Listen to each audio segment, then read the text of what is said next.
আপনি ক্লাসে পড়া পারেন নাই, প্রতিদিন আপনি পড়া পারেন না। স্যার প্রথম পিটাইছে, ধমক দিছে, বুঝাইছে, পরে একদিন বলে ফেলছে যে তুই একটা গাধা হইস, তোর এত প্রত্যেক দিন পড়া দেই, তুই একদিনও পড়া তুই একটা গাধা হইস তুই। তাইলে বুঝে গেল তার কানগুলা কয়েকদিন স্কুলে যাওয়ার পরে গাধার মতো লম্বা লম্বা হয়ে গেছে। কথা কয় না দেখি? তাহলে স্যারে যে তারা গাধা কইল মানে গাধায় যেরকম তুই এইরকম হইস, তুই মনুষ্যত্বের বিকাশ ঘটাইতে পারো নাই। আপনি ছোট্ট বাচ্চারে দুইটা বাবা খুব রাগ হয়ে এমন জোরে পিটাইতে আছে, মানে এটা কল্পনার বাইরে। নিজের বাচ্চারে নিজে এমনি পিটাইতে পারে, দৌড়াইয়া তার দাদি আসছে, আইসা বলতেছে তুই একটা গরু হইস, তুই আমার ঘরে একটা গরু হইস, তুই বাচ্চারে মানুষ এমনি মারে। তাইলে বোঝা গেল তার দুইটা শিং উঠছে। কথা বুঝেন নাই? আমার কথার জবাব দিতে হবে তো। তার কি শিং উঠছে? তার মাথাটা বড় হয়ে গেছে, তার পিছন দিয়ে একটা লজ্জা বাড়িয়েছে, তো তার যে তার মায় গরু কইল। কারণ হলো তারে গাধা কয় সারে, তা গাধার মতো ব্যবহার আচরণ করেছে, অর্থাৎ গাধার গুণ তার মাঝে পাওয়া গেছে। মা সন্তানকে গাধা কয় কারণ গাধার মতো গরু কয়, গরুর মতো সে আচরণ করেছে। তাইলে আপনি আমি মানুষ হইলাম কেমনে? যেই দিন মানুষ মনুষ্যত্বের বিকাশ ঘটাইয়া মানুষের আচরণ করতে পারবে, ঠিক কিনা? আওয়াজ আপনাদের এলাকায় মাহফিলে আওয়াজ দেওয়া নিষেধ নাকি? তো সব লোক দেখে ডিব্বা যেমন দুম ধরে বইয়া রয়েছে, সভাপতি সহ। কারবারটা কি তারা বুঝলাম না তো কিছু। জোরে একটু আওয়াজ দিবেন, আমিন কর, জোরে কর, আরো জোরে বলেন মারহাবা। সবাই আমি যখন যেটা প্রশ্ন করি জবাব দিবেন, চুপ করে কোনো আচরণ। এটা পার্টিসিপেটমূলক, গিভ অ্যান্ড টেক, দেওয়া নেওয়া, চাওয়া পাওয়া, লেনদেন, আদান প্রদান। আমি ওয়াজ দেব, আপনি মাঝে মাঝে সুবহানাল্লাহ কইবেন, আপনি মাঝে মাঝে আলহামদুলিল্লাহ দিবেন, আপনি আমারে দিয়া শুধু ওয়াজ আদায় করবেন, আপনি ডিব্বা যেমন দুম ধরে থাকবেন, এটা হয় না তো। বলেন সুবহানাল্লাহ। আহা, এত লোকের আওয়াজ তো অনেক হওয়ার কথা। বলেন আলহামদুলিল্লাহ, আল্লাহু আকবার, সবাই কোনা আমিন। আমরা আগে যখন কুমিল্লা শহরে মিছিল করতাম, তখন দেখতাম যে 14 গ্রামের ফলাফল মিছিলের ভিতরে এক্সপার্ট। আগের তারা আছে নাকি, অহনের তারা না? আছে, হ্যাঁ। 5 বার না 6 বার তো মাই খেয়ে কইলাম কিন্তু আওয়াজ দিয়ে না। আপনার যেই আওয়াজ দিতে আছে এটা তো আমার কাছ পর্যন্ত আইয়া না, আপনারা অহনো আওয়াজ বালা। মারহাবা কর, জোরে কর, সবাই কনা আমিন। তাইলে যেই কথাটা বলতেছিলাম, 1500 বছর আগে, কথা বলেন না পেছনে, 1500 বছর আগে আল্লাহ যখন মানুষ বানাই এই নবীজি পাঠাইছেন, এই নবীজি এসে কি করলেন? এসে দেখলেন বর্বর, বাদইন, যাযাবর, মূর্খ, অসভ্য একদল মানুষ। তিনি এসে মানুষগুলোকে বদলে দিলেন। তাহলে তারা বর্বর ছিল, তাদেরকে বানাই দিলেন সুসভ্য, সুশীল, আধুনিক, ভদ্র, আল্লাহওয়ালা। সুবহানাল্লাহ বলবেন না? আচ্ছা, কেমন করে বানালেন? পশ্চিমা বিশ্বের যারা মনীষী, America, Britain, France, Germany, Sweden, Switzerland, যত বড় বড় দেশ আছে, আর ওদের জন্য কত বড় বড় ইউনিভার্সিটি আছে, ওরা গবেষণা করলো, থিসিস করে নিল, তারা ডক্টরেট করলো ওই বিষয়ের উপরে যে মানুষগুলো 1500 বছর আগে যখন অসভ্য ছিল, বর্বর ছিল, সামাজিক অবকাঠামো ছিল না, বাহন ছিল না, ল্যান্ডফোন ছিল না, কুরিয়ার সার্ভিস ছিল না, পোস্ট অফিস ছিল না বলতে কিছুই ছিল না, ওই সময় এত ভদ্রতার উন্নতির চরম শিখরে কেমন করে মানুষগুলো আরোহণ করলো? ওরা গবেষণা করে দেখলো যেই জিনিসটা দিয়ে তারা আপনার ওই এত উপরে আরোহণ করেছে, ওই জিনিসটার নাম হইল কোরআনুল কারীম। সুবহানাল্লাহ বলবেন না? এই কোরআন থেকে তারা শিক্ষা নিয়েছে বলে, কোরআনের মর্মমূল তারা ধারণ করেছে বলে তারা সেদিন এত উন্নতির চরম শিখরে আরোহণ করেছে। বন্ধুগণ, এই জন্য আল্লাহ তাবারক ওয়া তাআলা বলে দিলেন, কল, হে রাসূল আপনি। তাইলে 2 দল সমান না। এটা কি আমার কথা না, আল্লাহর কথা? যে চিনল যে জানলো, যে চিনল না যে জানলো না, 2 দল কখনো সমান হতে পারে না। আপনি অশ্বদিয়া থেকে চিটাগং যাবেন, একজনকে জিজ্ঞেস করেছেন, ভাই আপনি তো প্রায় চিটাগং যান, আমি কেমনে যাব? ওই রাস্তার মুখে ওই জায়গাটার নাম কি? বিশ্ব রোড। বিশ্ব রোড।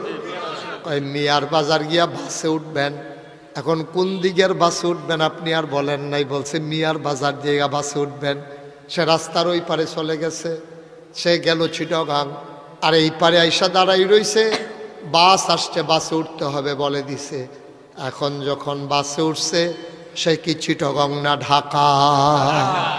সে জানে না, সে একটু জানছে বাসে উঠা লাগবে, কিন্তু কোন দিকের বাসে উঠা লাগবে সে জানে নাই। এই জন্য সে বাসে উঠা ঢাকা চলে গেছে। আমরা যারা জান্নাতে যেতে চাই, আমি যদি জিজ্ঞেস করি জান্নাতে যেতে চান কারা, একজন লোকেরও হাত নিচে থাকবে না। মনে করেন জিজ্ঞেস করলাম আমাদের ভিতরে জান্নাতে কারা যেতে চান, হাত উঠান। দেখছেন, যেটা বলছিলাম এটাই হয়েছে। উনি 2 হাত তুলছে, কয় অর্ধেকটা নিয়ে আবার নিগায় 1 হাত তুললে ফুরাটা লইয়া যাইতাম চাই। হ্যাঁ, মার্শাল্লাহ, ভালো। তাহলে সবাই জান্নাতে যেতে চান? তাহলে জান্নাতে যেতে হলে গাড়িতে উঠা লাগবে। এই গাড়ির নাম না হইল কবর। সুবহানাল্লাহ বলবেন না? আপনি যদি ঢাকা যেতে চান, বাসে উঠা লাগবে। চিটাগং যাইতে চাইলেও বাসে উঠা লাগবে। আর আপনার জানতে হবে আপনি কোন দিকের বাসে উঠবেন। আপনি যদি জান্নাতে যেতে চান, জান্নাতেরও একটা গাড়ি আছে, আবার জাহান্নামের একটা গাড়ি আছে। এখন সিদ্ধান্ত নিতে হবে আপনি কোন বাসে উঠবেন, জান্নাতের না জাহান্নামের। এখন উঠে গেছেন আপনি জাহান্নামের গাড়িতে, যাইতে চান চিটাগঙ্গে, ঠিক কিনা? জাহান্নামের গাড়িতে উঠে আপনি জান্নাতে যেতে চান, এটা কেমনে সম্ভব? কেমনে সম্ভব? চিটাগাঙ্গের বাসে উঠতে আপনি ঢাকা যাইতে চান? হ্যাঁ, আপনি ফেনি গিয়া কইবেন ইন্না লিল্লা ফেনি। আপনি ফেনি গিয়া সেটা যখন কন্ট্রাক্টরে কইব ভাড়া দেন, কই আইসি, ঢাকা গনাইছে না? কই কি এর ঢাকা? আমি না বাস উঠলাম, কয়ে চিটাগাঙ্গে বাস না, ফেনি গিয়া কই ইন্না নিল্লা ফেনি। আপনি ইন্না নিল্লা ফেনি কইয়া লাভ দিয়া ফরন যাইব। ঢাকার দিকে আপনি একটু আগাইতে পারেন নাই, কারণ হলো আপনি ঢাকার বাসে উঠেন নাই। আপনি সারাটা জীবন শেষ করতেছেন জান্নাতে যাবার আশায়। যেই কয় হাত উঠান, সবার সাথে আপনি হাত উঠান, কিন্তু আপনি উঠে গেছেন জাহান্নামের গাড়িতে, ঠিক কিনা? আপনি জান্নাতে যাবেন কেমনে? কেমনে যাবেন জান্নাতে? আল্লাহর নবী জাহান্নামের বাসিন্দাগুলোর জান্নাতের গাড়িতে উঠাই দিলেন, আর বলে দিলেন, শোনো শোনো শোনো, হাল ইয়াস্তাবিল্লাযীনা ইয়ালামুন ওয়াল্লাযীনা লা ইয়ালামুন। যারা জানে যারা জানে না, 2 দল কি সমান? কই ইয়া রাসূলুল্লাহ, 2 দল সমান হবে কেমনে? কয় তাইলে আসো, ইকরা বিইসমি রাব্বিকাল্লাযী খালাক। তাইলে চলো লেখাপড়া শুরু করে দেই ওই আল্লাহর নামে, যিনি তোমাকে আমাকে সৃষ্টি করেছেন। বলো সুবহানাল্লাহ। আমরা উদ্দেশ্য ভুলে গেছি, বলছিলাম না প্রথমে, আমরা মানুষ হওয়ার জন্য, জান্নাতে যাওয়ার জন্য একটা মানুষও লেখাপড়া করে না। আমি নিজেই তো করি নাই। আমি মনে করছি কামেল পাশ করলে মাদ্রাসায় চাকরি হবে, তো মাদ্রাসায় চাকরি হলে বেতন পাবো। উদ্দেশ্যটাই ছিল কামেল পাশ করলে চাকরি হবে, কিন্তু কামেল পাশ করলে আমি আল্লাহকে চিনবো, আর আল্লাহরে চিনতে পারলে আল্লাহর রাস্তা, জান্নাতের রাস্তা চিনবো, আর ওই রাস্তায় চলতে থাকবো, একদিন জান্নাতে চলে যাব। এই উদ্দেশ্যে আমার জানা মতো একটা ছেলেও লেখাপড়া করা।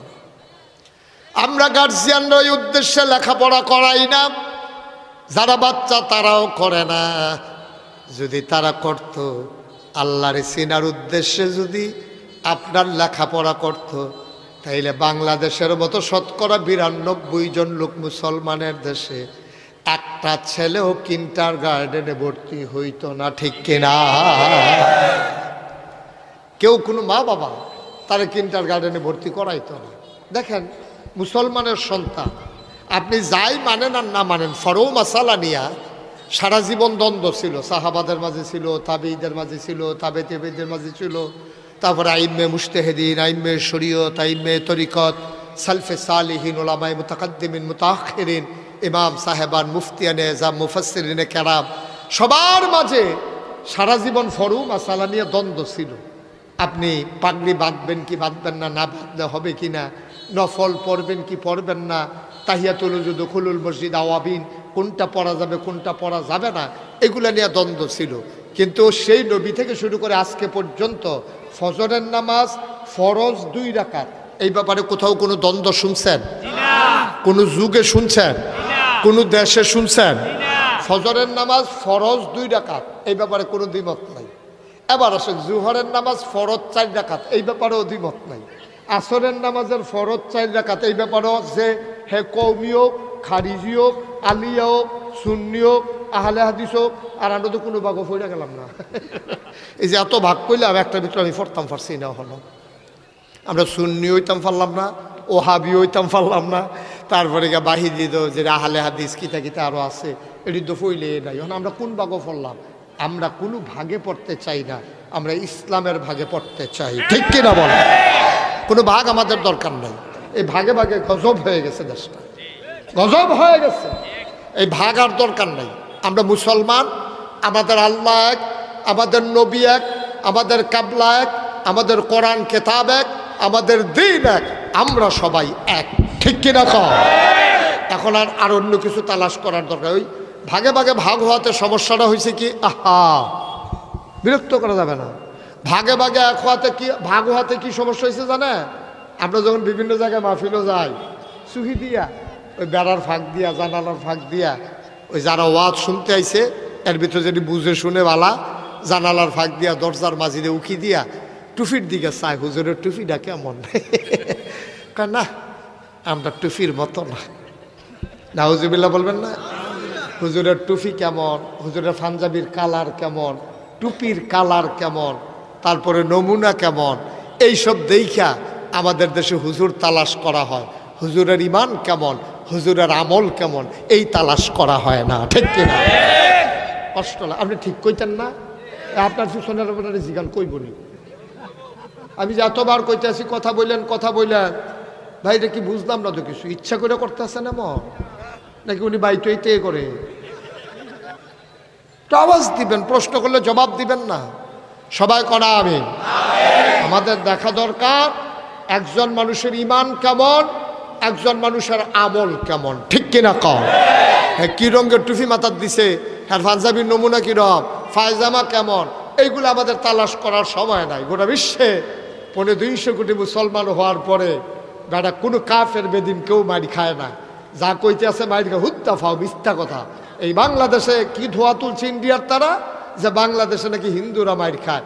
একটা প্রমাণ দেখাও 5ই আগস্টের পরে কোন মন্দিরে আঁচল লেগেছে, কোন হিন্দুর দোকানে আক্রমণ হয়েছে, কোন হিন্দুর গায়ে আঘাত পড়েছে, একটা ঘটনা দেখাও, ঠিক কিনা কও?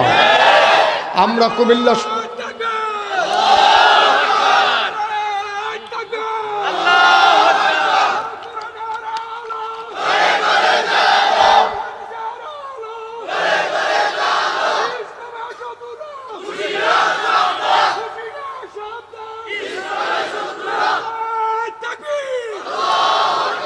আমি কুমিল্লা শহরে থাকি। কুমিল্লার প্রতিটি মন্দিরের নিরাপত্তা আমরা বিধান করেছি। আমি এসপি সাহেবকে বলেছিলাম, আমি ডিসি সাহেবের সাথে মিটিং করে বলেছিলাম যে কুমিল্লার কোনো মন্দিরে, কুমিল্লার কোনো মিষ্টি দোকানে, কুমিল্লার কোনো হিন্দুর উপরে একটা ফুলের টোকা পড়লে আমরা তার জবাব দেব। সেদিন আমরা এনশিওর করেছিলাম, ঠিক কিনা বলেন? আমরা রাত্র ঘুরে ঘুরে প্রতিটি মন্দিরের সামনে লোকজন বসিয়ে দিয়েছি যেন হিন্দুদের উপরে আঘাত না হয়। আমরা পুরোহিতকে জড়িয়ে ধরে বলেছি, তুমি হয়তো আমার ধর্ম মানো না, কিন্তু তুমিও মানুষ, তোমার কোনো ক্ষতি হবে না। আমরা যতক্ষণ থাকি নাম্বারগুলো দিয়ে এসেছি, রাত্রে 3টা 4টায় যখন মন চায় ফোন দেবেন, আমরা দৌড়ে দৌড়ে এসে হাজির হব। এই তো আরামে থাকার পরে আমরা তাদেরকে, আপনি খেয়াল করেন বাংলাদেশে হিন্দুরা যেমনে থাকে, মায়ের গর্ভের ভিতরে সন্তানটাও এত আরামে থাকে না, ঠিক কিনা? সুখে থাকলে বুতে কিলায়। তোমরা মন্দিরগুলো আমরা পাহারা দেই, তোমাদের ব্যবসা আমরা চেয়ে রাখি, তোমাদের ব্রাহ্মণ ঠাকুরদেরকে আমরা দেখে রাখি, তোমাদের ব্যবসা প্রতিষ্ঠানগুলো পাহারা দেই। তোমরা এমক নিমক হারামের ভূমিকা পালন করলা, আমরা তোমাদের সব পাহারা দিলাম। আর প্রকাশ্য দিবালুকে চিটগঙ্গে তোমরা আদালত প্রাঙ্গণে আমার অ্যাডভোকেট সাইফুল ইসলাম আলিফকে তোমরা প্রকাশ্য দিবালুকে কুপিয়ে কুপিয়ে হত্যা করেছো, ঠিক কিনা বলো? আমরা শান্তিপ্রিয় মানুষ, আমরা এটার প্রতিবাদ আর আইনের হাতে ছেড়ে দিয়েছি। ইচ্ছে করলে বাংলাদেশের মুসলমানগুলা টোকাইয়া টোকাইয়া হিন্দুগুলারে এক জায়গাত রাখিয়া সকলে মিল্লা ফু দিলে ফু ফু, ঠিক কিনা ক? আমরা বলেছি না, এটা আমাদের দায়িত্ব নেই, আইন শৃঙ্খলা রক্ষাকারী বাহিনী দেখবে, এটা তাদের কাজ। তো যেই কথাটুকুন বলছিলাম, আমরা শিক্ষার উদ্দেশ্য হারিয়ে ফেলেছি। আমরা মানুষ হওয়ার জন্য কেউ শিক্ষা গ্রহণ করি না। আমরা শিক্ষা গ্রহণ করি চাকরির জন্যে, শিক্ষা গ্রহণ করি বিদেশের জন্যে, শিক্ষা গ্রহণ করি ব্যবসার জন্যে। আমরা মানুষ হওয়ার জন্য কেউ শিক্ষিত হই নাই। এই জন্য শিক্ষিত নামের পশু আজকে পরিণত হয়েছে, ঠিক কিনা বলেন? আর নাইলে একটা সরকার বিভিন্ন দেশে বিভিন্ন সময় অদল বদল হয়, হওয়াটাই স্বাভাবিক। আন্দোলনের মুখে হয়, বৈপ্লবিক পরিবর্তনে হয়, নির্বাচনের মাধ্যমে হয়, মারা যাওয়ার কারণে হয়। কিন্তু আপনি যেই দিন থেকে সভ্য পৃথিবী শুরু হয়েছে, আপনি একটা ঘটনাও খুঁজে পাবেন না যে একটা সরকারের বদলের পরে 330 জন মেম্বার অফ পার্লামেন্ট এবং আমলা কামলা বদুল্লা, র্যাব, গোয়েন্দা পুলিশ, বড় বড় ব্যবসায়ী, উপদেষ্টা সবগুলো একসাথে সরকার বদলের পরে সব একসাথে পালাই গেছে। পৃথিবীর কোনো ইতিহাস নাই, ঠিক কিনা? এটাই প্রথম বাংলাদেশে পৃথিবীর সব মানুষ দেখছে, আরে এটা কি কারবার, আরে এটা কি কারবার। এই সবাই মিল্লা ভাই গেছে কেউ লাগবো, কারবারটা কি? এই কারবারটা হলো বাংলাদেশেই সম্ভব। কারণ যারা ক্ষমতা পাইলে আর ছাড়তে চায় না, তো যখন তারা ছাড়া তখন তার রুচি থাকে না, ঠিক কিনা কন? আল্লাহ যেন হেফাজত করে, সবাই কনা আমিন। তো যেই কথাটুকুন বলছিলাম, শিক্ষার উদ্দেশ্যটা কি? ওই আমি কে এটা জানা। তা আমি কে? আমি কে এটা তো আল্লাহ ১৫০০ বছর আগে বলছেন। আল্লাহ বলছেন ইন্নী জাইলুন ফিল আরদে খলিফা, আমি আল্লাহর প্রতিনিধি, এটাই তো আমার মূল পরিচয়। কিসের ফিরসাব বেড়া, কি আল্লাহ শাহ, কিসের মন্ত্রী, কিসের এমপি, কিসের ভুইয়া চৌধুরী, সরকার, খনকার, পেশকার, এগুলো মানুষের সাময়িক পরিচয় দেওয়ার জন্য লাগে না। গাইসের পিসাব, মুশতাক ফৈজিনা, ওইটা মানুষ চিনে না। ওই যে মাদ্রাসার প্রতিষ্ঠাতা অমুক, এটা কইয়া চিনানো লাগে। ভুইয়া, এটা কইয়া ভুইয়া বাড়ির মানুষটারে চিনে। সরকার, এটা বলে সরকার বাড়ির মানুষরে চিনে। এটি মূল পরিচয় না। মূল পরিচয় ইন্নানি মিনাল মুসলিমিন, আমি মুসলমান, ঠিক কিনা কম? এর বাইরে তোমার কোনো পরিচয়ের দরকার নেই, তুমি মুসলমান, এটাই তোমার বড় পরিচয়। মুসলমান, তোমার যদি এইটাই মূল পরিচয় হয়, আমি মুসলমান, এখন তুমি কেন বলো আমি দেওবন্দি আকীদায় বিশ্বাসী? তুমি তো মুসলমান, তোমার মূল পরিচয়। এখন তুমি কেন বলো আমি সুন্নি? এখন তোমারে মানুষে কেন ওহাবি কয়? এখন কেন তুমি বলো আমি আহলে হাদিস? এই যে নানান দল উপদলে বিভক্ত হলা, এইটাই তো কাফেরদের জন্য সুবিধা। 5 ভাই যখন একসাথে থাকে, বাইরের কোনো মানুষ চাচাতো ভাইয়ারা আর চোখ তুলে তাকায় না। 5 ভাই যখন আলাদা আলাদা হয়ে যায়, তখন চাচাতো ভাই না দেখবা যে ইচ্ছাতে আইনা পিটায়, কারণ তারে পিটাইছে, আমার তো কিছু আসে যায় না। আমরা মুসলমান 200 কোটি যদি একসাথে থাকতে পারতাম, আক্রমণ দূরের কথা, মুসলমানের দিকে কোনো কাফের বেদিন চোখ তুলেও তাকাইতে পারত না। এই সুযোগ আমরা করে দিয়েছি, এই সুযোগ আমরা করে দিয়েছি। মধ্যপ্রাচ্যে যেখানে ইসরায়েল, ইহুদিদের যে দেশটা, চতুর্পার্শ্বে একটা কাফেরের দেশও নাই। ইসরায়েলের সাথে সবগুলো সীমান্ত মুসলমানের দেশের। সবাই যদি বলতো ইসরায়েল ফিলিস্তিনের মানুষগুলোকে এমনি হত্যা করো, গাজার মানুষের লাশে লাশ ফেলে দিলা, বাড়িঘরগুলো ধ্বংস করে দিলা, লেবাননে আক্রমণ করলা, সব জায়গায় তোমাদের আক্রমণের পরিধি বাড়াইলা। এই সিরিয়া থেকে মুসলমান আসাদ, সিরিয়া থেকে একজন নেতা পালিয়ে গেল, মুসলমানরা দখল করলো। এই সুযোগে কাফের বেদিনেরা এসে সিরিয়া দখল দিতে চায়। কারণ হলো ওরা দেখেছে আমাদেরকে মারলে কেউ ডাক দেওয়ার নাই, এই জন্য মন মতো ওরা মারতে পারে। মনে রাখবা, আবার যদি এক হয়ে যাও গোটা পৃথিবীর মুসলমান, তাইলে সিংহের মতো গর্জন দিয়ে যখন দাঁড়াবা, ওই শিয়াল যেমন গর্তে পালিয়ে যায়, ইঁদুর চামচিকা যেমন গর্তে পালিয়ে যায়, বাকি কাফের বেদিনেরা সব মুসলমানের চিৎকারে গর্তে ঢুকে যাবে, ঠিক কিনা? মাত্র 313 জন সাহাবা। আমরা কি ইতিহাস ঘটাই নাই? এটা কোনো গল্প না, কোনো কাল্পনিক কাহিনী না, এটা যে মুখরোচক কোনো ইতিহাস না।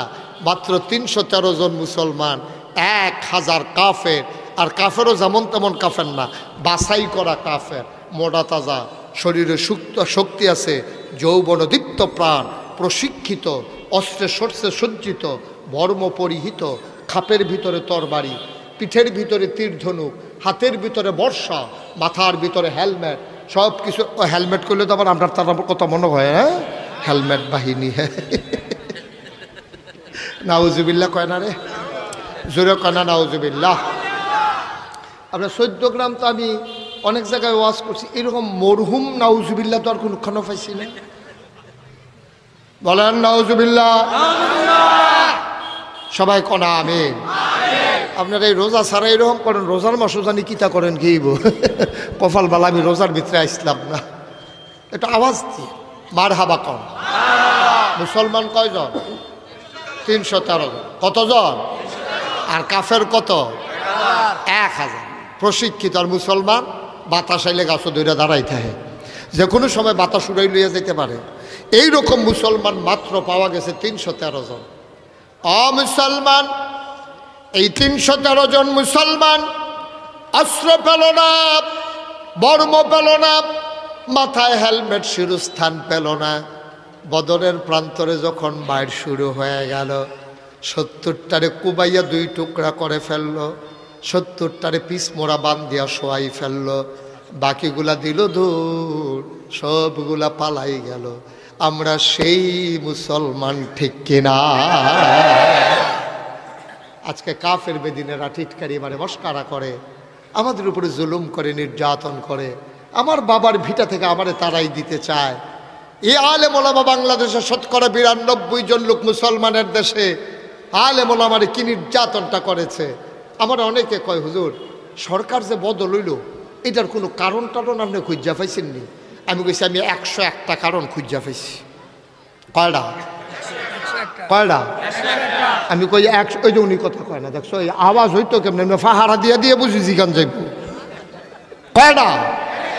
আমি 101টা কারণ খুঁজা পাইছি। ওই যে এক রাজা যুদ্ধের ময়দানে হেরে গেছে, তো যুদ্ধের ময়দানে হেরে যাওয়ার পরে রাজমশাই প্রধান সেনাপতিরে ডাকায়, এদিকে আসো, আমার কি সৈন্য কম? কই জি না, অনেক বেশি। অস্ত্র শস্ত্র? কয় অনেক বেশি। কয় গোলা বারত? কয় সব রেডি আছে। তারপরে আমরা হারলাম কেন? কয় রাজমশাই 101টা কারণ আছে। 101টা কারণে হারছো? কহ 1 নাম্বারটা কহ। 1 নাম্বার কারণ হইল, কাফেরদেরকে আমরা ঘেরাও দিয়ে ফেলছিলাম, তাদেরকে মারার জন্য আমরা প্রস্তুত ছিলাম, বন্দুকও রেডি করছি, ট্রিগারও দুইটা টানতে আসি, গুল্লি গত রাইতে বৃষ্টিতে ভিজা গেছে, কা বার হয় না। গুল্লি সব কি হয়ে গেছে? ভিজি গেছে। ভিজি গেছে, কারবার ঘড়ি গেছে, গুল্লি সব ভিজি গেছে। এখন ট্রিগারে যেন টাপতে আছে, আঙ্গুল শুদ্ধ লই আইয়া পড়তে আছে, কিন্তু গুলি তো বার। গুলি সব কি হয়েছে? ভিজি গেছে। গুল্লি ভিজি যাওয়ার কারণে যতই টানাটানি করে গুল্লি আর বার হয় না। রাজমশাই মুচকে হাসি দিয়া কয়, আর 100 কারণের দরকার নাই, একটা সারে। তুমি আর কারণ বইল না, গুল্লি করতা না ফাললে আর জিতবা কেমনে, এই জন্যই তো হেরে গেছো। জি রাজমশাই, তো যদি তুমি বলো পতিত সরকার, গত সরকার জগদ্দল পাথরের মতো যে চেপে বসলো, কেন তাদের পতন ঘটলো? আমার যখন জিগাইছে আমি বলছি 101টা কারণ আছে। হুজুর 1 নাম্বারটা কোন? আমি বললাম 1 নাম্বারের কারণ হইল, যখন মসজিদের মেম্বারে আলেম খুতবা দিয়েছে, এই খুতবা যখন জালেমের বিরুদ্ধে গেছে, জালেম পরের সপ্তাহে আসার আগে ইমামের চাকরি খেয়ে ফেলেছে, ঠিক কিনা?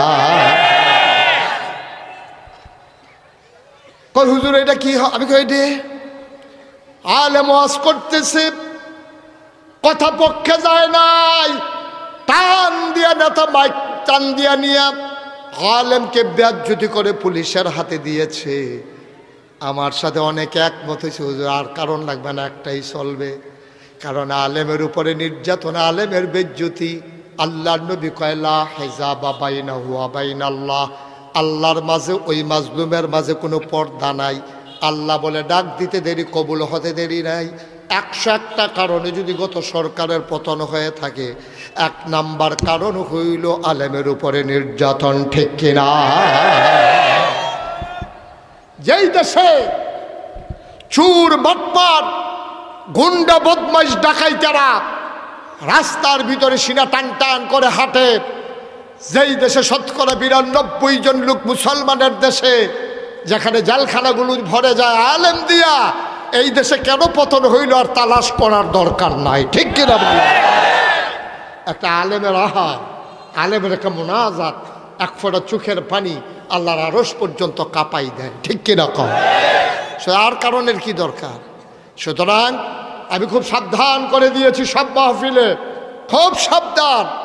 যত ন্যাক্কারজনকভাবে বিশ্রীভাবে যেমন করে সরকারের পতন হলো, আবার যখন যারা ক্ষমতায় আসবে ওরা যদি এমন করে আবার আলেমের দিকে চোখ বড় বড় করে তাকায়, আঙ্গুল নাচিয়ে আলেমের সাথে কথা বলে, মানে রাখবো আগের লোকদের চাইতে আরো করুণ অবস্থা পরবর্তী লোকগুলোর হবে, ঠিক কিনা বলে?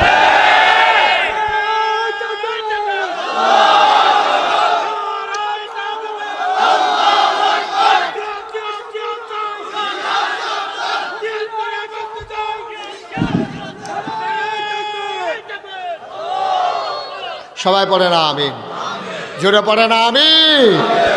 বন্ধুগণ, খুব খেয়াল রাখা, খুব খেয়াল রাখবে কাজের। আপনি যাই করবেন তার একটা অ্যাকশন রিয়াকশান আছে। আপনি যা করবেন, আপনি পানির নিচে ডুব দিবেন তো ভিজে যাবেন, আপনার পেটে খিদে আছে, খাইছেন, পেট ভরে যাবে, এটা কোনো সমস্যা। আপনি ছুরি দিয়ে পুষ দিচ্ছেন, রক্ত বের হবে। সব কাজের একটা অ্যাকশান আছে, রিয়াকশান আছে। যখন রক্ত বের হয়ে গেছে তা আপনার রক্তে শূন্যতা দেখা দেবে, এটাই তো স্বাভাবিক। জাতির ভিতরে শূন্যতা দেখা দিয়েছে, জাতিকে বিভক্ত করে। হ্যাঁ, কিচ্ছু একটা হইলেই রাজাকার রাজাকার, ঠিক কিনা ক? রাজাকার রাজাকার খেলা শেষ, ঠিক কিনা ক? এটা আর এখন কামও লাগে না। ওই যে বাগাইয়ে বাগাইয়ে এটা কয়দিন কইতে কইতে এখন বাগাইলেও আর ডর করে না। কথা কইতেছেন না কেন? না না, আপনি ওয়াশ করবেন, করেন না, অসুবিধা কি? এখানে কাছে বইয়া বইয়া কথা কইলে তো এত ওয়াজ করবেন, এই ডে বালা। আমিন কন, জোরে কন। বন্ধুগণ, যেই কথাটুকুন বলছিলাম, তা আল্লাহ তাবারক ওয়া তাআলা আমাদেরকে যে মানুষ বানাইলেন, মনে আছে না কথা? মানুষ আমরা ভুলে গেছি বলে আজকে এই ঘটনা হয়। আমরা ভুলে গেছি আমাদেরকে কেন আল্লাহ মানুষ বানিয়েছেন, এই কথা ভুলে গেছি। আমি জানতে চেয়েছিলাম মাওলার দরবার, এই দুইজনকে বসাই দেন, এই যে ভাই বসতে হবে, ওই বাচ্চাটারও বসান। তো এখনো বুঝ জানাতে মনে করছে অন্য হুজুর। সিফা দিয়া বইয়া থাকেন, ঘটনা আছে আরো অনেক বেশি। মাত্র শুরু হয়েছে, এর ভিতরে উঠে দোকানটা খুললে সারছি না, কয় বাহি দেন। উঠবেন লাস্টে দিয়ে, আমি তো কমু যে উঠেন, এবার এর আগে উঠে উঠি নেই। সিফা দিয়া বইয়া থাকেন, বার হাবা কর, জোরে কর, আর জোরে। বন্ধুরা আমার, ভাইরা আমার, আমি আল্লাহর কাছে জানতে চেয়েছিলাম, মাওলা আপনি কেন মানুষ বানিয়েছেন? আল্লাহ আমারে ডাকে ডাকে কয়, বান্দারে, ও বান্দা, জানতে চাও কেন মানুষ বানিয়েছে? বাড়ি থেকে কোরআন নাই, কোরআন পড়ো, কোরআন বুঝো, কোরআন দেখো। আল কোরআনে ১,৫০০ বছর আগে আমি আল্লাহ বলে দিয়েছি আমি কেন মানুষ বানিয়েছি। আমি কোরআন খুলে দেখি আল্লাহ কয়, ইয়া আইয়ুহান নাস, ও দুনিয়ার মানুষেরা, উবুদু, তোমরা ইবাদত করো। আমি বলি কার? কয় রব্বাকুম, তোমাদের যিনি রব। আমি কই রবকে? রব চিনো না? তোমার যিনি খালেক, তোমার যিনি মালেক, তোমার যিনি সত্তা, তোমার যিনি গফফার, তোমার যিনি আইয়ুব, তোমার যিনি ওয়াদুদ, তোমার জন্যে যিনি প্রেমময়, এই তিনি তোমার রব, আর রবি তোমার সব। আবাদত করো রবের। আমি বললাম কেন রবের আবাদত কেন করবো? কয় আল্লাযী খলাকাকুম, যেহেতু তিনি তোমাদেরকে সৃষ্টি করেছেন। আমি বললাম কে আমারে সৃষ্টি করেছে? আমার আব্বা, আমার আম্মা যৌবনীবতী যখন হয়ে গেল, সবাই মিলে সেটেল ম্যারেজ করিয়ে দিল, সবাই মিলে বিয়ের বন্ধনে আবদ্ধ করে দিল, মধুর বাসরে দিয়ে দেওয়া হলো। মধুর মিলনে বাবা মা লিপ্ত হয়ে গেল। বাবার পিঠ থেকে, মায়ের বুক থেকে 2 ফোঁটা পানি সবেগে নির্গত হয়ে মায়ের ইন্টেন্সিভ কেয়ার, মায়ের সুরক্ষিত রেহেবের ভিতরে 2 ফোঁটা পানি একত্রিত হয়ে গেল। মেডিকেল সায়েন্স বলে পিতার পানির ভিতরে থাকে শুক্রাণু, মায়ের পানির ভিতর থাকে ডিম্বাণু। শুক্রাণু ডিম্বাণুর যখন মিলন হয় তখন জীবনের পয়দা হয়। আব্বা আম্মার মিলনের কারণে আমি ফোঁটা পানি হয়ে গেলাম এক ফোঁটা রক্ত, ফোঁটা রক্ত হয়ে গেল এক টুকরা গোশত। গোশত আস্তে আস্তে প্রলম্বিত হলো, আবার গোশতের মাঝে নাক হলো, মুখ হলো, চোখ হলো, কান হলো, হাত হলো, পা হলো। আবার বান্দা তিল তিল করে মায়ের রেহেমের ভিতরে বড় হয়।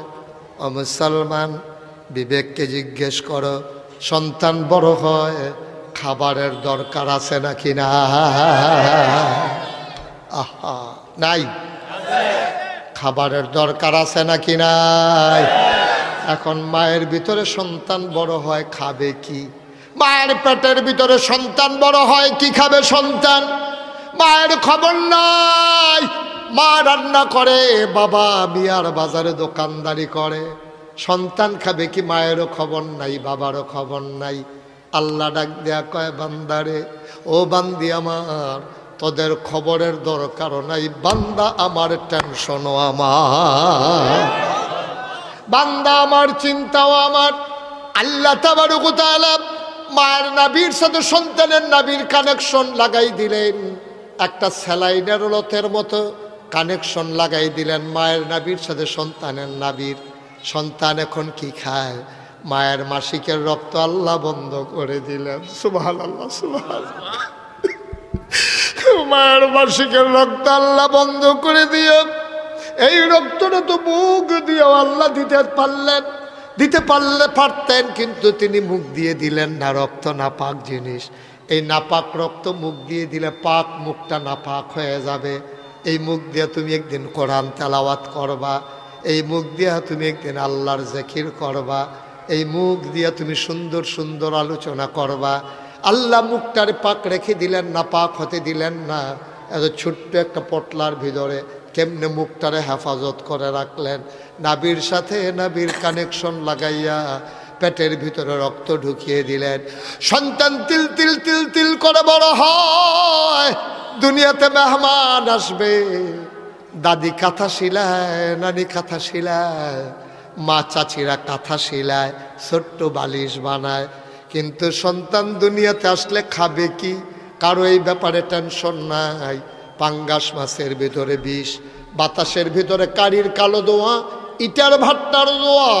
মানুষ কি খাবে? গরুর দুধের ভিতরে চিংড়ি মাছ, গরুর দুধের ভিতরে চিংড়ি মাছ। এটা বোধহয় এখনো বুঝেন না। হ্যাঁ, তো দুধ কিনা বাইর গেছে, পরে যখন পানিতে চুলাতে বসাইছে, চিংড়ি মাছ লাভ দিয়ে গিয়ে ফুটে গেছে।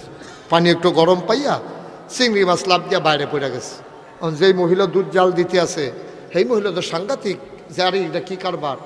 আরে একবার এবারে কথা কয়, একবার এবারে হেম দিকে চায়, করতেছে নাকি? এত দায়িত্ব লইয়া বইছেন আপনারা? হ্যাঁ,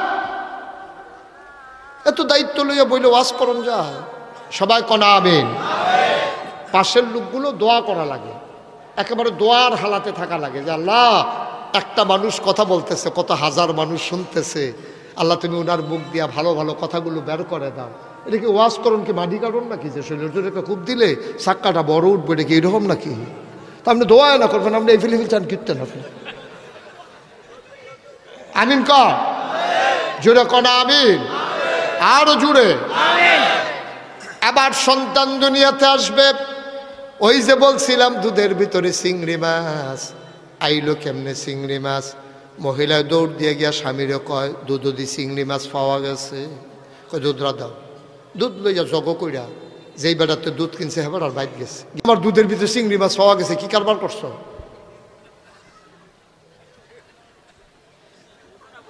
কে কথা বলছে?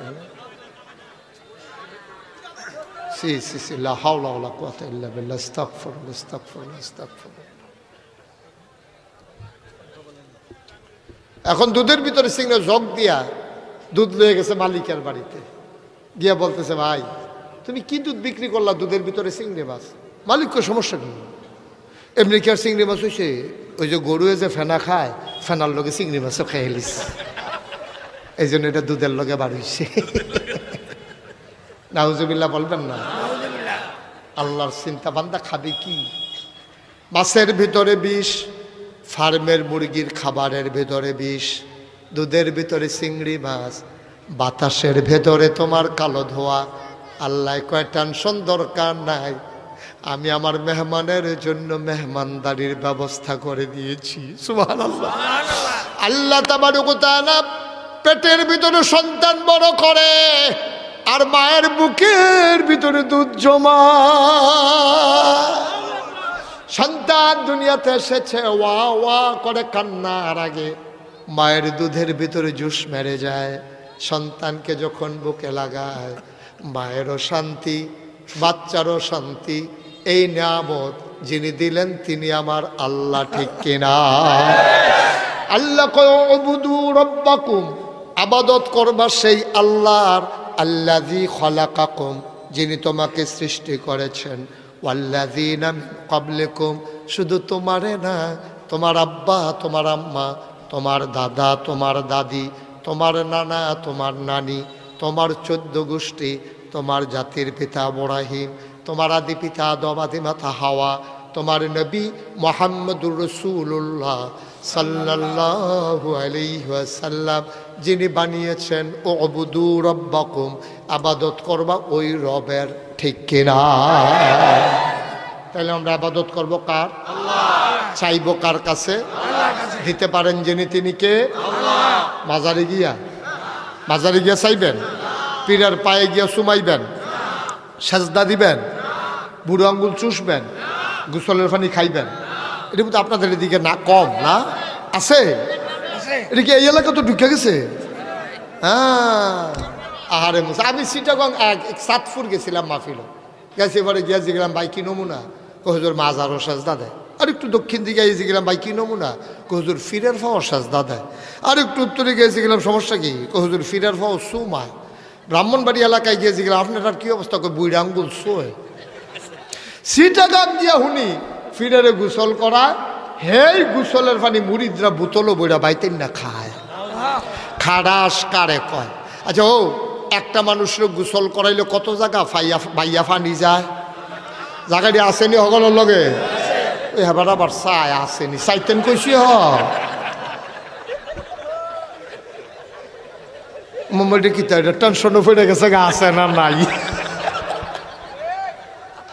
নাউজুবিল্লাহ কন, জোরে কন নাউজুবিল্লাহ। বন্ধুরা আমার, ভাইয়েরা আমার, তাইলে বানাইলো আমারে আল্লাহ, সাজদা দেব মাজারে গিয়া, এটা জীবনেও হিসাব মিলে না, ঠিক কিনা? কপাল বানিয়েছেন যিনি, সাজদা পাও না তিনি, ঠিক কিনা? ও মুসলমান, তোমার সামনে তোমার ছেলে তোমার আপন ভাইয়ের যদি আব্বা ডাকে, আপন ভাই তোমার ছেলে তার চাচারে আব্বা ডাকছে তোমার সামনে, তোমার কি এটা আনন্দ না কষ্ট? কষ্টে বুকটা ফাইটা যায়। আমার সন্তান জন্ম দিলাম আমি, তারে হাফ প্যান্ট কিনে দিলাম আমি, লেখাপড়া করাই আমি, সব করি আমি, তা আব্বা রাহে তারে, আমার শুরু তারে আব্বা রাহে। তুমি বাদ গিয়া কপালে ঘাম জমে গেছে, তোমার স্ত্রী কয় কান্দেন কেন? কয় আপনার কুদ্দুর চাড়ায়। কয়তে কিতা করছে? তে দেখে আলমগীরের আব্বা রেখে বইয়া রয়েছে। আরে কোন কি এই কারবার করছে?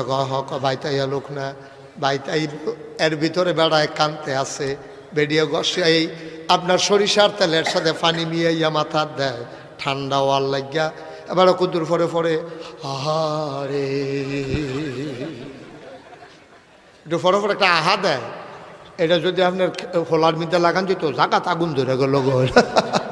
একটু ফরে ফরে একটা আহা শব্দ বাইর করতে আছে এ ভিডিও। আরে এতে জইলে ফুটে সারকার হয়ে যাবো, করে তার বাহের মনে এত কষ্ট দিছে। আব্বা আফন বাইয়ে দো, আপনার ভাই আলমগীর হেতারা না হইলে আপনার ফুৎকুত দিছে, আব্বা ডাকছে আর কি। তো ডাকলে ডাকছে, শাসা তো বাপের মতোই ডাকলে ডাকছে আর কি। এই ডে যদি আপনার মানতে এত কষ্ট লাগে, যেই আল্লাহ আপনারা খাওয়াইলো, যেই আল্লাহ আপনারা মানুষ বানাইলো, যেই আল্লাহ মাথার উপরে আকাশ দিল, খুঁটি ছাড়া জমিন দিল সমতল করে, কল্লু কল্লু ব্যাগে বয়ে যাওয়া নদী দিল, নদীর ভিতরে পানি দিল, নদীর কিনারে গাছ দিল, নদীর ভিতরে মাছ দিল, আর আপনার জন্য এত সুন্দর পৃথিবী সাজাইলো। আর ডাবের মাথায়, ওই নারিকেল গাছের মাথায় ডাবের ভিতরে শরবত দিল, আখের ভিতরে রস দিল। এই আল্লাহকে ফালাইয়া আপনি বাজারে গিয়া যখন সাজদা দেন, আল্লাহর কলজা ফাইটা যায়, ঠিক কিনা? একটু চিন্তা করে কাজ করা লাগে। যা মন চায় তা করা যায় না। আমরা করতে পারি কেন? ওই যে আমরা আল্লাহ চিনি নাই। কেন আল্লাহ বানাইছে আমরা জানি নাই। ওই শিক্ষার মূল উদ্দেশ্য আমাদের মাঝে এখনো আসে নাই। আমরা আল্লাহ চিনতে পারি নাই, আমরা নবীজিকেও চিনতে পারি নাই। আমাদের ভাগ্য খারাপ, কপাল খারাপ। আমরা আব্বা আম্মার ঘরে জন্ম নিয়ে মুসলমান হইছি, বুইজা শুই না আমরা মুসলমান হই নাই, ঠিক কিনা? মুমিন জীবনে খুব চিকন কথা, আমি শেষের দিকে যাচ্ছি, খুব খেয়াল করে শুনে। মুমিন জীবনে একটা কাজ নাই যেটা ইবাদত না। আপনি একটা কাজ দেখাইতে পারবেন না যে হুজুর টয়লেটে যাওয়া অবশ্যই ইবাদত। আপনি যদি বলেন হুজুর ঢিলালন, এটা তো আরও ইবাদত। আপনি যদি কোন গোসল, এটা তো ফরজ ইবাদত। সুবহানাল্লাহ কয়। এমন একটা কাজ পাবেন না যেটা আপনার জীবনে ইবাদত না। আপনার কৃষিকাজ করা ইবাদত, দোকানদারি করা ইবাদত, বিয়ে করা ইবাদত, বাচ্চা কাচ্চা হওয়া ইবাদত, বাচ্চা কাচ্চা মানুষ করা ইবাদত, এটা নিয়ে লেখাপড়া করানো ইবাদত, ঘর তুলবেন ইবাদত, ঘরও ঘুমাইবেন এটাও ইবাদত, ঘুমাইবেন আপনি এটাও বিল ইবাদত। সুবহানাল্লাহ কইতেন না? আরো সহজ করে কই, নবীজি বলছেন আমার কোনো উম্মত আশার নামাজ জামাতের সাথে আদায় করে ঘুমিয়ে যদি যায় এই নিয়তে, সে ফজর উঠে পড়বে, সারা রাত সে ঘুমায় নাই, যেন নফল নামাজে দাঁড়িয়ে আছে। তাহলে ঘুমটাকে আপনি যেমন তেমন আবাদত মনে করছেন? এটা সাংঘাতিক আবাদত, বিরাট বড় আবাদত। একটা কাজও নাই যেটা আবাদত না। তবে আবাদত হওয়ার জন্য শর্ত আছে দুইটা। একটা হচ্ছে আল্লাহর বিধান হওয়া লাগবে, নবীর তরিকা হওয়া লাগবে, ঠিক কিনা কর? এর বাইরে কোনো আবাদত নাই। হয় আল্লাহর বিধান হবে, নবীর তরিকা হবে। আল্লাহর বিধানও থাকা লাগবে, নবীর তরিকা মতো হওয়া লাগবে, নাইলে আপনারগুলো কোনো আবাদত হয় না। এখন আমরা দি মুসলমান হইলাম, মুসলমান তো আপনার নামে না, আপনি না করেন আপনি মুসলমান হইছে, কেউ কয় না তো আপনার। আপনি নিজে কোন যে আমি মুসলমান, আমার নাম আব্দুল করিম, আমি মুশতাক ফয়েজি, ওনার নাম আব্দুর রহিম, উনি আলমগীর হোসেন। আমরা কই এটি মুসলমানের নাম, আমরা মুসলমান হইছি। আপনি দাবি করেন আল্লাহ আপনার মুসলমান বানাইছেনি, এই জন্য চিন্তার বিষয়। আল্লাহ স্বীকার করে কিনা এটা না দেখার বিষয়। আপনি না কোন বুইয়াবাই বিয়া করবেন, হেতারা দিলে না আডে আর কয় বিয়া তো অর্ধেক আগুয়াই গেছে। কই কি অর্ধেক আগুয়ে গেছে? কখনো কই বুইয়াবাই কয় তোর কাছে বুঝি বুইয়া বাড়ির তারা বিয়া দিব। কয় কথাবার্তা অর্ধেক আগুয়াই গেছে কাঁদো খালি কুচকিটা। কয় অর্ধেক এক পক্ষ তো পুরা আগুয়াই গেছে। কয় কেডা? কয় আমি রাজি, তারা রাজি হইলে সারে। তো তারাও রাজি হইতো না, তারার বিয়ে হইতো না। দুই পক্ষ না মিললে যেমন বিয়ে হয় না, গোলাম আর মনিব এক পক্ষ আর এক পক্ষকে স্বীকার না করলে গোলামি হয় না। আমি না স্বীকার করি আমার মনিব আল্লাহ, আমার আল্লাহ আমার গোলাম কয় কিনা এটা হলো দেখার বিষয়, ঠিক কিনা? তোমারে গোলাম কয়নি আল্লাহ, তোমারে তো গোলাম স্বীকারে করে না আল্লাহ, নবীজি তো তোমার উম্মতে মনে করে না। তুমি না হুই হুই করো, তোমারে কি নবী উম্মত মনে করেনি? তুমি কি একবার নবীর লোকে তোমার কথা হইছে নি? আল্লাহর লোকে কি তোমার কথা হইছে এখনো? আল্লাহও তোমারে গোলাম কয় না, নবীও তোমারে উম্মত কয় না। সুতরাং তুমি এমনি মনে মনে মন কলা খাইতে আসো, স্বপ্নে তুমি লাল শাক খাইতে আসো। স্বপ্নের লাল শাক আর বাতের লোকে মাখাইয়া লাল শাক এক জিনিস না, ঠিক কিনা? কথা একটা মনে পড়ছে, এটা কি কইলে তা? ওই যে একটা স্বপ্নে দেখে লাল শাক দিয়া ভাত খাইতে আছে, কি বাস্তবে না স্বপ্নে? স্বপ্নে দেখে যে লাল শাক দিয়া ভাত খাইতে আছে, আত্মাত লাল হইয়া গেছে, গাতে হরদুমসে খাইতে আছে, সাবাইয়া তুষ করে লাইতে আছে।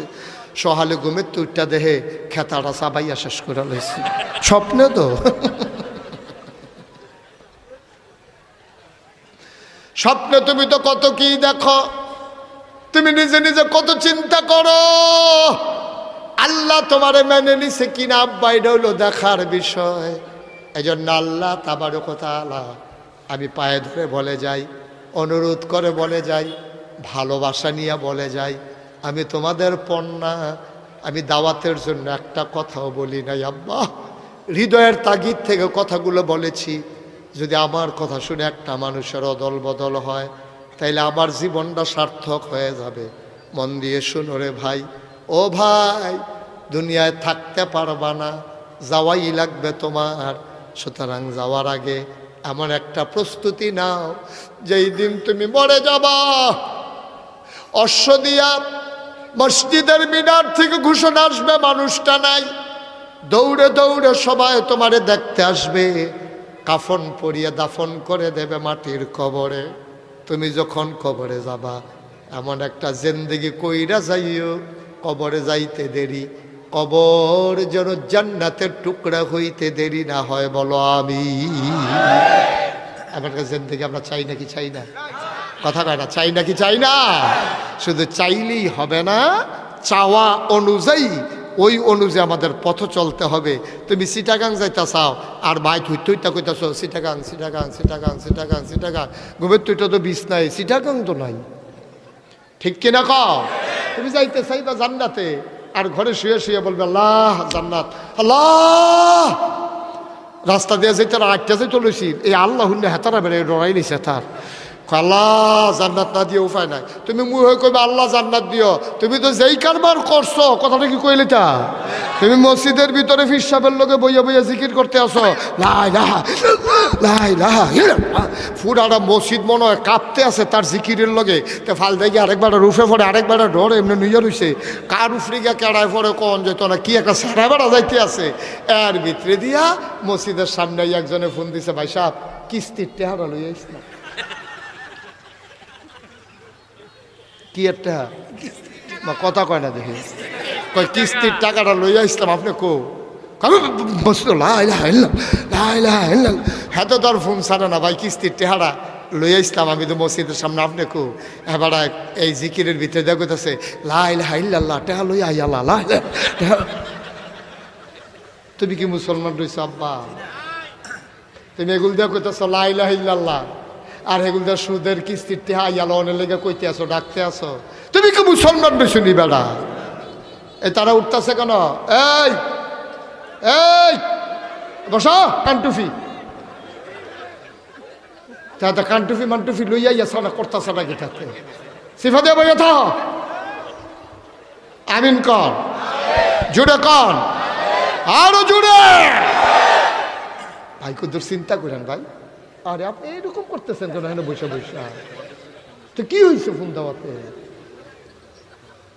তো ফোন দিছে তো সাইবার করলেন, এটা দরকার কি? ফোন দিয়ে হুজুর আমরা আসি, আপনি আসেন, শেষ তো আসলে তো বসেন, হুজুরের লোক আছে ওখানে। হ্যাঁ আমিন কর, জোরে কর। হুজুরে আইছে, ওখান ওয়াজও আইসে না, আবার উঠতে দেখি তো স্যার আমি যে ওয়াজ করতে আসি ইনটেক দেখতে করো কারবার না দিবি যাবার খাইতো বইয়া লাগছে, হেবারে খানা না দিয়ে আরেকবার খানার লাগে আবার যাইতে আছে, কারবার দেখছেন নি? যেতানটি বইয়া রয়েছে সেতানটি আগে ফেট শান্তি করো, ঠিক নি রে? ওদের চিন্তা করেন আব্বা, যে রঙের ঘরে দৌড়াইতে আছি, এত সুজানা দুনিয়াটা। আপনি মরেন নাই, আপনি মইরা দেখেন। আমরা যত কথা বলি কেউ বিশ্বাস করে না তো, কারণ এই অশ্বদিয়া থেকে যদি একজন এক সপ্তাহ কবরও থাকে আইতে পারতো, আইয়া সেটা যদি দেখাইতে পারে সাতটা গেলে ফিটটা করছে কি তা ফিটের সামরাটা এটা দাঁড়াইয়া কেউ দেখায় না। কি যে একটা সারা বেড়া কবরও যাইতে আছে, যারা কবরে আছে তারাই না টের পাইতে আছে, ঠিক কিনা?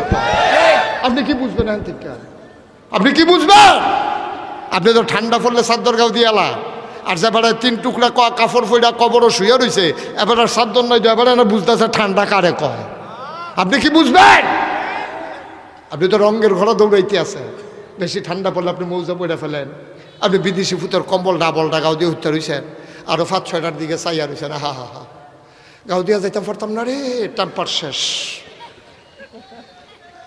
আপনি তো রঙে আছেন, খুব আনন্দে আছেন, খুব সুখে আছেন, আপনি বুঝতেছেন না কারবারটা কি যাইতে আছে, কষ্ট হচ্ছে আপনাদের। দেখেন মুসলমান কারে কয় একটা কথা বলেই আমরা শেষের দিকে চলে যাবো ইনশাআল্লাহ। আল্লাহ যেন কবুল করে সবাই কোনা আমিন। আল্লাহর নবীর জন্ম খুব খেয়াল করেন, আল্লাহর নবী খারাপ মানুষ না সেরা মানুষ? সবাই বলতে হবে খারাপ না সেরা? শুধু সেরা না, সবার সেরা। ভালো না অতি ভালো? এই মানুষের মতো মানুষ আর আসবে না, তিনি আমার নবী। আগেও আসে নাই, সামনেও আসবে না, ওনার সমসাময়িকও ছিল না। এই নবীজির জন্ম মক্কায়, শৈশব মক্কায়, কৈশোর মক্কায়, তারণ্য মক্কায়, যৌবন মক্কায়, বিয়ে করলেন মক্কায়, শ্বশুর বাড়ি মক্কায়, নিজের বাড়ি মক্কায়, মেয়ে বিয়ে দিলেন মক্কায়, বেয়াইর বাড়ি মক্কায়, ব্যবসা করলেন মক্কায়, লেনদেন করলেন মক্কায়, থাকতে পারলেন না তিনি মক্কায়, ঠিক কিনা? উনি খুব খারাপ মানুষ ছিলেন, তো উনি মক্কায় থাকতে পারবেন না কেন? ওনার বাপ বিডা, শ্বশুর বাড়ি, বেয়াইর বাড়ি, নিজের বাড়ি, সবার বাড়ি মক্কায়, উনি থাকতে পারলেন না কেন? কই 14 গ্রামের একটা লোক ইসলাম মানার কারণে মিরেশ্বরায় যাওয়া লাগে নাই? 14 গ্রামের একটা মানুষ তো কখনোই এই ইসলাম মানার কারণে মাদাইয়া গিয়ে বাড়ি করা লাগে নাই। তবে হ্যাঁ, সাময়িক আমরাও কম করি নাই। এই 14 সরকার বদলের আগে 14 গ্রামের শুধু না, বাংলাদেশে যারা আল্লাহর জমিন, আল্লাহর দিন চেয়েছে, দিনের পতাকা পথ পথ করে উড়ুক, যারা স্বপ্ন দেখেছে, এই মানুষগুলোকে বাড়িতে ঘুমাইতে দেওয়া হয় নাই, ঠিক কিনা? শ্বশুর বাড়ি গেছে, হ্যাঁতে বিছেরা বার করে লাইছে, হ্যাঁতে ডরে শহীদ তলে গিয়া ঢুকছে, খাড়ের তলে সিফাইয়া গিয়া কয়, সা বড় একটা আলু পাওয়া গেছে, টাইনা দে হেতে। ভাই, কম নির্যাতনটা করে না, কম নির্যাতনটা করে। এটাই নবীর সুন্দর তরিকা, এটাই নবীর সুন্দর তরিকা, যে সেখানে তোমাকে সুযোগ দেওয়া হয় না। ভাইরা, তাইলে এই নবীজির আদর্শ হইল এইটা। নবীজি থাকতে পারলেন না মক্কা, আমরা রাইতে থাকতে পারলাম না ঘরে, তো মিলে জিলে মোটামুটি কাছাকাছি হয়েছি আর কি। আমিন কন্যা কেন জোরে কয় না আমিন? আবার নবীজিকে জিবরাইল এসে কয়, ইয়া রাসূলুল্লাহ, আপনি তৈরি থাকেন, চলে যাওয়া লাগবে মনে হয়।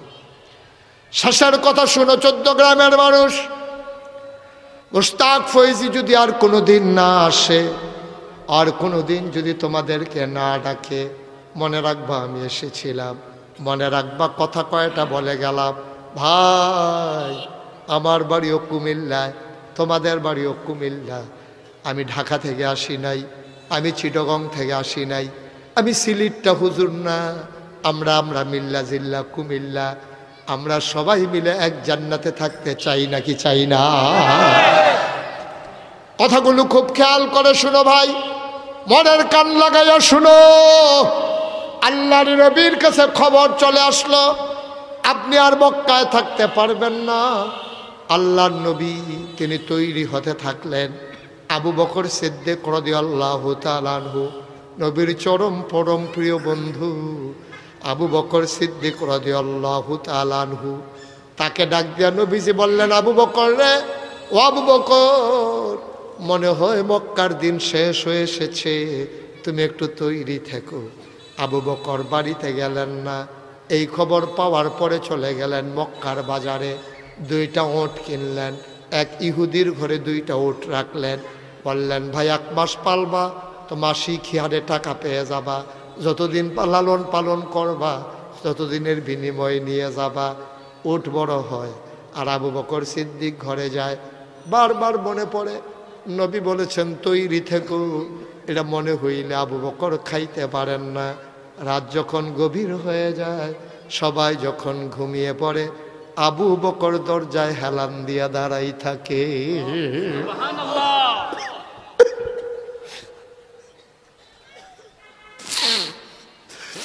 আবু বকরের স্ত্রী ডাক দেয়া কয়, স্বামী আমার ঘুমানোর জন্য বিছানায় আসেন। আবু বকর সিদ্দিক ডাক দেয়া কয়, না, বিছানায় ঘুমানো যাবে না। কয়, কেন বিছানায় ঘুমাইতে যাবে না কেন? কয়, নবীজি বলছে তৈরি থাকার জন্য। আমি যদি বিছানায় ঘুমাই যাই, ঘুম যদি গাঢ় হয়ে যায়, আমার ঘুম যদি গাঢ় হয়ে যায়, নবী এসে দরজায় দাঁড়িয়ে যদি কয়েকটা ডাক দেওয়া লাগে, আমি আবু বকর এটা মানতে পারবো না, মরে যাবো আমি। নবী এসে ডাকবেন আর আমি নাক ডেকে ঘুমাবো, আমি কি সেই আবু বকর? বিবি আমার, আমি দরজায় দাঁড়িয়ে দাঁড়িয়ে ঘুমিয়ে যাব, তোমরা ঘুমাও। আবু বকর দরজায় পিঠ লাগাই একবার ডানে কাত হয়, জুড়াইতে জুড়াইতে একবার পড়ে যায়, আবার সোজা হয়ে দাঁড়ায়, তারপরেও বিছানায় যায় না। ঠিক ঠিক ঠিক ঠিক একদিন নবী এসে ডাক দিলেন আস্তে করে, মৃদু সুরে, আবু বকর। আবু বকর লাফ দিয়া কয়, লাব্বাইক ইয়া রাসূলুল্লাহ। লাব্বাইক ইয়া রাসূলুল্লাহ। আবু বকর দরজা খুলে দিলেন। নবী গো, আবু বকর তুমি ঘুমাও নাই, তুমি এক ডাকে টের পাই না কেমনে? কই যেই দিন বলেছিল রেডি থাইকো, যেই দিন আপনি বলেছিলেন রেডি থাইকো, প্রস্তুত থাইকো, ওই দিন থেকে আবু বকরের পিঠ আর বিছানায় লাগে না। চারটিখানি কথা বলে কইল না রে ভাই। ইসলাম কারে কই তুমি চিনো না, ইসলাম তুমি এখনো বুঝো নাই। ইসলাম কারে কয় আজকে বুঝে যাও। কেমনে তারা মুসলমান দুনিয়ায় থাকতে জান্নাতের সুসংবাদ পাইছে। এবার আবু বকরকে নিয়ে বের হয়ে গেলেন। তিনি হাঁটলেন উল্টা দিকে, মদিনার দিকে না গিয়ে উল্টা পথে হাঁটলেন। উল্টা পথে হাঁটার পরে আবু বকর সিদ্দিক ডাক দেয়া কয় গুস্তাখি মাফ কর দিয়েছে ইয়া রাসূলুল্লাহ, গুস্তাখি মাফ কর দিজিয়ে, বেয়াদবি মাফ করবেন। আপনি কি মক্কার রাস্তা ভুলে গেছেন? আপনি তো উল্টো পথ ধরেছেন। নবীজি মুচকে হাসি দিয়া কয় আবু বকর ভুলি নাই, ইচ্ছা করে যাইতেছি। কয় কেন যাইতেছেন? কয় কাফেরেরা যখন আমারে ঘরে না পাবে, মদিনার রাস্তায় হন্য হন্য কয়ে পাগলের মতো ঘুরবে, এই জন্য আমি উল্টা দিকে হাঁটতেছি, যেন তাদেরকে ফাঁকি দেওয়া যায়, তারা যেন খুঁজে না পায়। দেখবা ওরা খুঁজবে ওই দিকে, আমরা নিশ্চিন্তে আরাম করব এই দিকে। বলে সুবহানাল্লাহ। ও চৌদ্দগ্রামের মুসলমান, বিয়ার বাজার পার্শ্ববর্তী অশ্বদিয়া সহ বিভিন্ন এলাকার মুসলমান মন দিয়ে শোনো। এবার আবু বকর সিদ্দিক নবীর সাথে হাঁটতেছেন। কিছু দূর যাওয়ার পরে দেখলেন পূর্ব আকাশ ফর্সা হয়ে যাচ্ছে, সূর্য কি মেরেছে, আলোর বিকিরণ ঘটছে, সব কিছু প্রকাশ হয়ে যাচ্ছে। আবু বকর কয় নবী গো, বুদ্ধি বোধহয় আর কাজে লাগবে না, এবার বোধহয় ধরা পড়ে যাব। দিনের আলো তো প্রকাশ হয়ে গেছে, এখনো তো মক্কার সীমান্ত ক্রস করতে পারি নাই, এখনো তো মক্কার ভিতরেই রয়ে গেলাম, ধরা তো পড়ে যাব। আল্লাহর নবী কয় আবু বকর এত চিন্তা কইর না, আল্লাহ আছে, কোনো চিন্তার দরকার নাই। দেখো তো কোথাও কোনো গুহা টুহা পাও নাকি। আবু বকর সিদ্দিক চতুর্দিকে ছোটাছুটি করলেন, গিয়ে পেয়ে গেলেন গুহা। গুহার নাম সাউর। সাউর গুহার সামনে গিয়ে আবু বকর দাঁড়ালেন। নবী বললেন তুমি সরো, আমি ঢুকতেছি গুহায়। আবু বকর সিদ্দিক হাত ছড়িয়ে দাঁড়িয়ে গেলেন গুহার মুখে। অসম্ভব, আপনি গুহায় ঢুকবেন না। কয় কেন আমি গুহায় ঢুকব না? কয় গুহায় সাপ থাকতে পারে, বিচ্ছু থাকতে পারে, পাহাড়ি গুহা, বিষাক্ত অনেক জিনিস থাকতে পারে, আমি আগে একটু দেখে আসি গুহাটা নিরাপদ কিনা আমাদের জন্য। আল্লাহর নবী কেঁদে ফেললেন, ডাক দেখো আবু বকর তুই ঢুকলে কি তোরে কামড়াবে না? আমি ঢুকলে আমারে কামড়াবে। নবীর কলজা বড়া মায়া। কোরআনে আল্লাহ কয় ফাবিমা রাহমাতিম মিনাল্লাহি লিনতা লাহুম ওয়ালাউ কুনতা ফাজ্জান গালিজাল কলব লানফাদ্দু মিন হাওলিক ফাআফু আনহুম واستغفر لهم وشاورهم في الأمر فإذا عزمت فتوكل على الله إن الله يحب المتوكلين আমিন কোন। আমাদের এই মসজিদে তো আজান হয় নাই না এখন? সবাই একটু ধৈর্য ধরে বসেন, আমি এখনই শেষ করে দেব। আমিন কোন, জোরে কোন, আর জোরে। আবার আল্লাহ কয় নবী গো আপনার মনটারে আমি রহমত দিয়া মায়া দিয়া নরম কইরা বানাইছি। এই নরমের কারণে আবু বকর আপনার গুহায় আগে ঢুকতে দেয় না। তারা আপনার চতুর্দিক দিয়ে মৌমাছির মতো গুনগুন গুনগুন করে আপনার প্রশংসা করে। আল্লাহর নবী গো আবু বকর রে, ও আবু বকর আমি গুহায় ঢুকলে সাপ কামড়াবে, তোরে কামড়াবে না। আবু বকর সিদ্দিক চোখের পানি ছেড়ে দিলেন, ডাক দেখো ইয়া রাসূলুল্লাহ আমার মতো 100 আবু বকর যদি মরে যায় ইসলামের কিচ্ছু হবে না, কিন্তু আপনি নবীর কিচ্ছু হয়ে গেলে ইসলাম থাকবে না। আপনি নবীর যদি কিচ্ছু হয়ে যায় আর ইসলাম নাম নেওয়ার মতো কেউ থাকবে না। আমি আবু বকর মরে গেলেও কিচ্ছু হবে না গো নবী, আমার যেতে দেন গুহার ভিতরে। আল্লাহ নবী অনুমতি দিলেন, আবু বকর ঢুকলেন, বললেন আহলান সাহলান মারহাবা, মোস্ট ওয়েলকাম, আসেন গুহার ভিতরে, আপনাকে স্বাগত। নবী গুহার ভিতরে ঢুকেই বললেন, আবু বকর বড় ক্লান্ত পরিশ্রান্ত মনে হচ্ছে, একটু বিশ্রাম ফরমাইলে ভালো হতো। আবু বকর বললেন, নো চিন্তা, কোনো টেনশন নাই, আমি আসন পেতে বসতেছি, আপনি মাথা রেখে ঘুমিয়ে পড়ুন। আবু বকর আসন পেতে বসলেন, আল্লাহ নবী কুলের ভিতরে মাথা রাখলেন। আবু বকর আস্তে করে কপালে টিপে দেয়, চুলের মাঝে বিলি কেটে দেয়। নবী আরাম পেয়ে চোখ বন্ধ করে ঘুমিয়ে পড়লেন। আবু বকর চতুর্দিকে তাকায়া দেখে ওই গুহার ভিতরে চতুর্দিক দিয়া ছোট ছোট গর্ত, গর্তের ভেতর থেকে সাপের জিব্বা লক লক করে। আবু বকর ভয় পেয়ে গেলেন, ওনার পাগড়িটা ছিঁড়ে ফেললেন, টুকরা টুকরা করে সবগুলো সাপের গর্ত বন্ধ করে দিলেন। কাপড়ের টুকরা শেষ, গর্ত রয়ে গেল একটা। কাপড়ের টুকরা নাই, গর্ত একটা বাকি আছে। আবার আবু বকর সিদ্দিক চিন্তা করলেন কি করা যায়। তিনি আবার পা দিয়ে ওই গর্তের মুখে চাপা দিয়ে রেখেছেন, বিষাক্ত সাপ বের হতে না পেরে।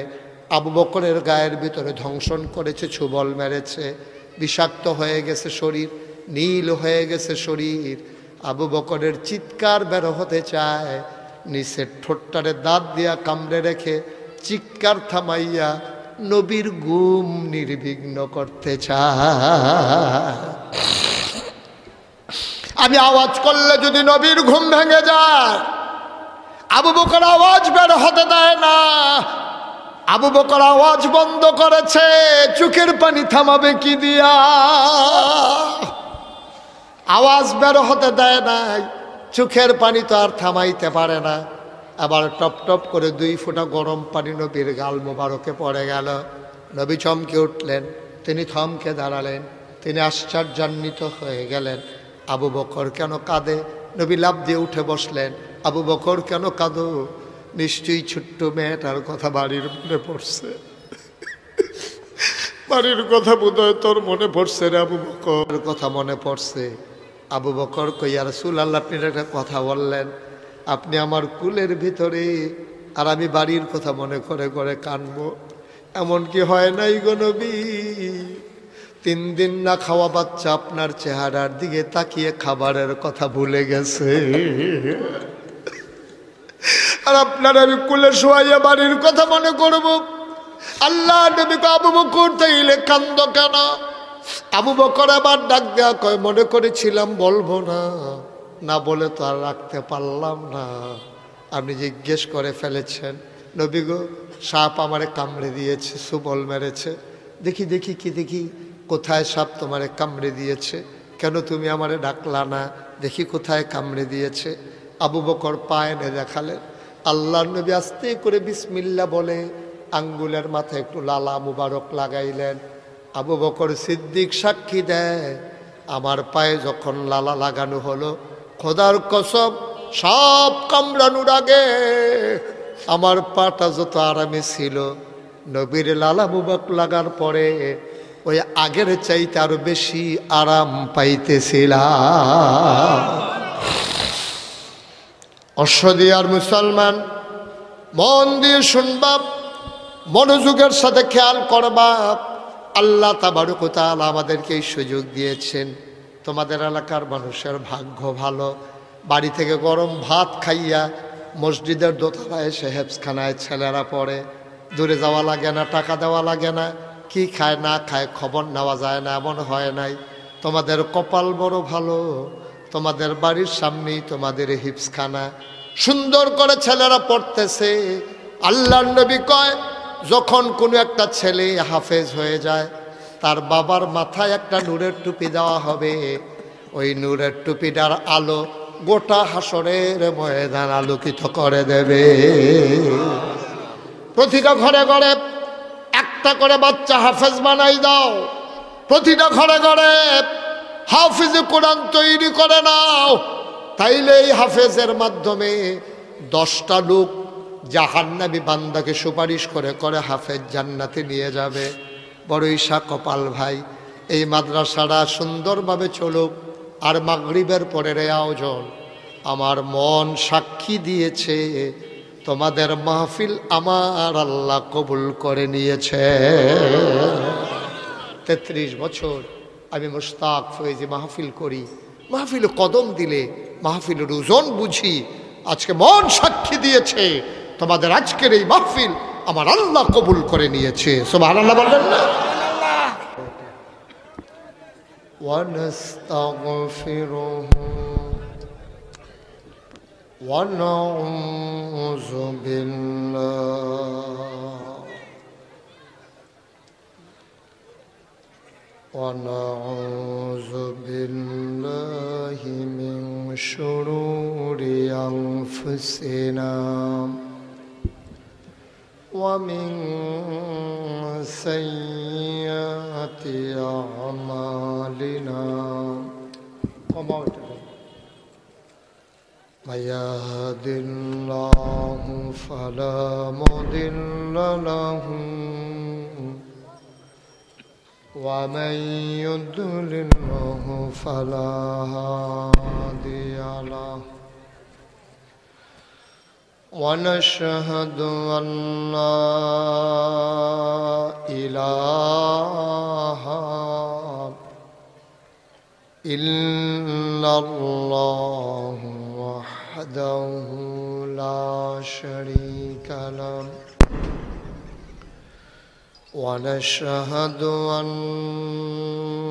سيدنا وحبيبنا ومولانا محمدا عبده ورسوله الذي أرسله بالحق بشيرا ونذيرا وداعيا إلى الله بإذنه وسراجا منيرا. قال الله تعالى في القرآن المجيد وفي فرقانه الحميد. সবাই পড়ুন أعوذ بالله من الشيطان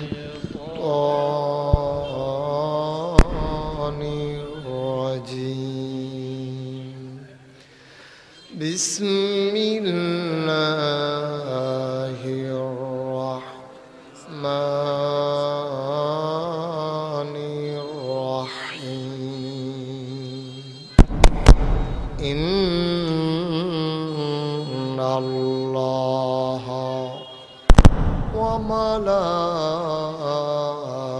وملائكته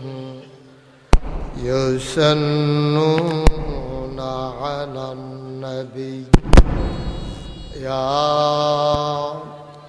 أيها الذين آمنوا صلوا عليه وسلموا تسليما. اللهم صل على سيدنا محمد وعلى آله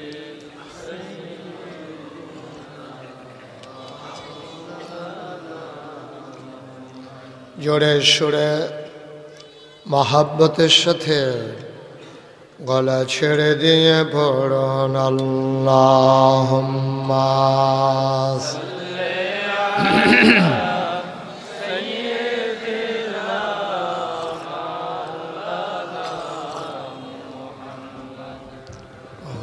আলা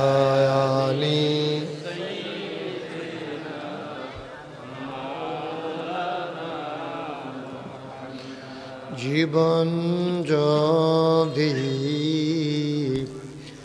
যায় চলে যাক ঈমান ছাড়া যাবে না জীবন যদি যায় চলে যাক ইসলাম ছাড়া যাবে না ঈমান যদি ছাড়ো বন্ধু ইসলাম যদি ছাড়ো বন্ধু আল্লাহর জান্নাত পাবে না আল্লাহুম্মা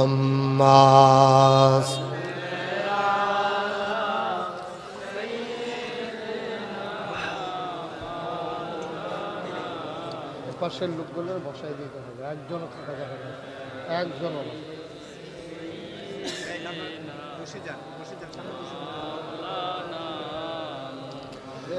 وعلى آله سيدنا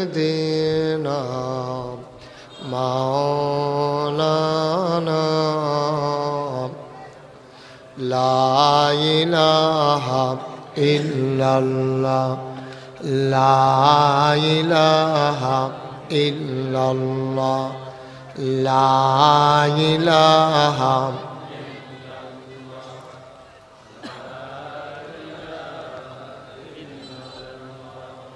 لا إله لا إله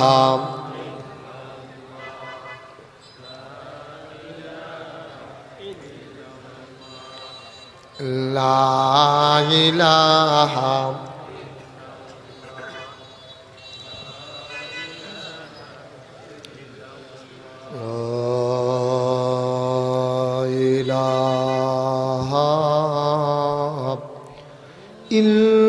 ইল্লাল্লাহু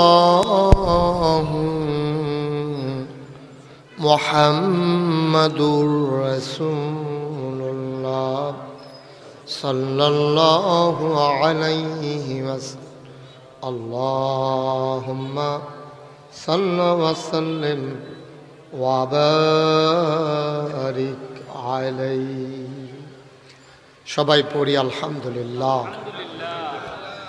সবাই পড়ছেন কই আপনারা তো আওয়াজ শুনলেন সবাই পড়েন আলহামদুলিল্লাহ মঞ্চে যারা আছে ওনারা না পড়লেও চলবে ওনারা যে আছে যে একটু বেশি না ব্যস্ত মারা জুড়ে সুরে সবাই পড়েন আলহামদুলিল্লাহ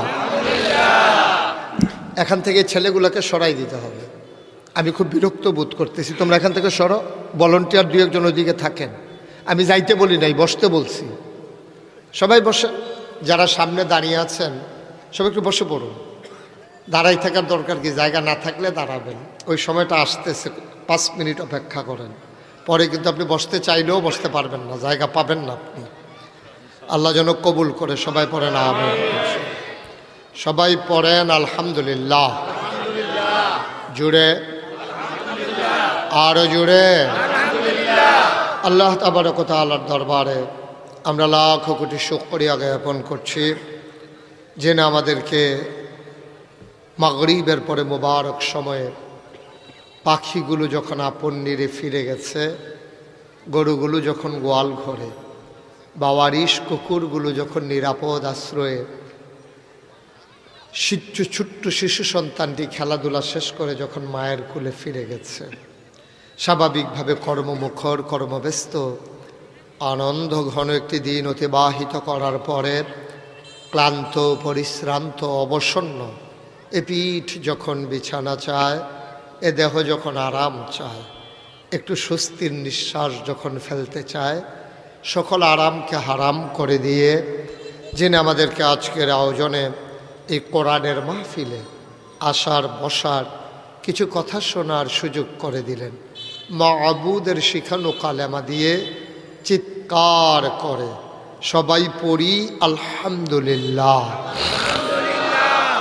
জনাব সাহেবে সদর, আজকের এই মাহফিলের জনাব সভাপতি আলহাজ আলিমিয়া সর্দার সাহেব, আজকের ওয়াইজিনে কেরাম, আমার পরে যিনি আলোচনা করবেন আমার নেতা, কুমিল্লা দক্ষিণের বাংলাদেশ মজলিসুল মুফাসসিরিনের সম্মানিত সভাপতি, বিশিষ্ট আলেমে দ্বীন, গাজীমুড়া কামিল মাদ্রাসার সম্মানিত প্রধান মুহাদ্দিস হযরত মৌলানা আব্দুল হালিম সাহেব, হযরত মৌলানা মুফতি ইয়াকুব বিন আব্দুর রশিদ, আমন্ত্রিত অতিথিবৃন্দ, মুআজ্জাজ মুকাররম ওলামাই কেরাম, মুরব্বিয়ানে আযাম, কলিজার টুকরা যুবকেরা, পর্দার আড়ালের আমার মা ও বোনেরা, সবার প্রতি আমার আবারও আন্তরিক সশ্রদ্ধ সালাম।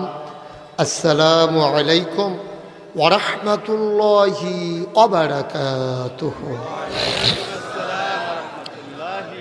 বন্ধুগণ, ঠিক এই অশ্ব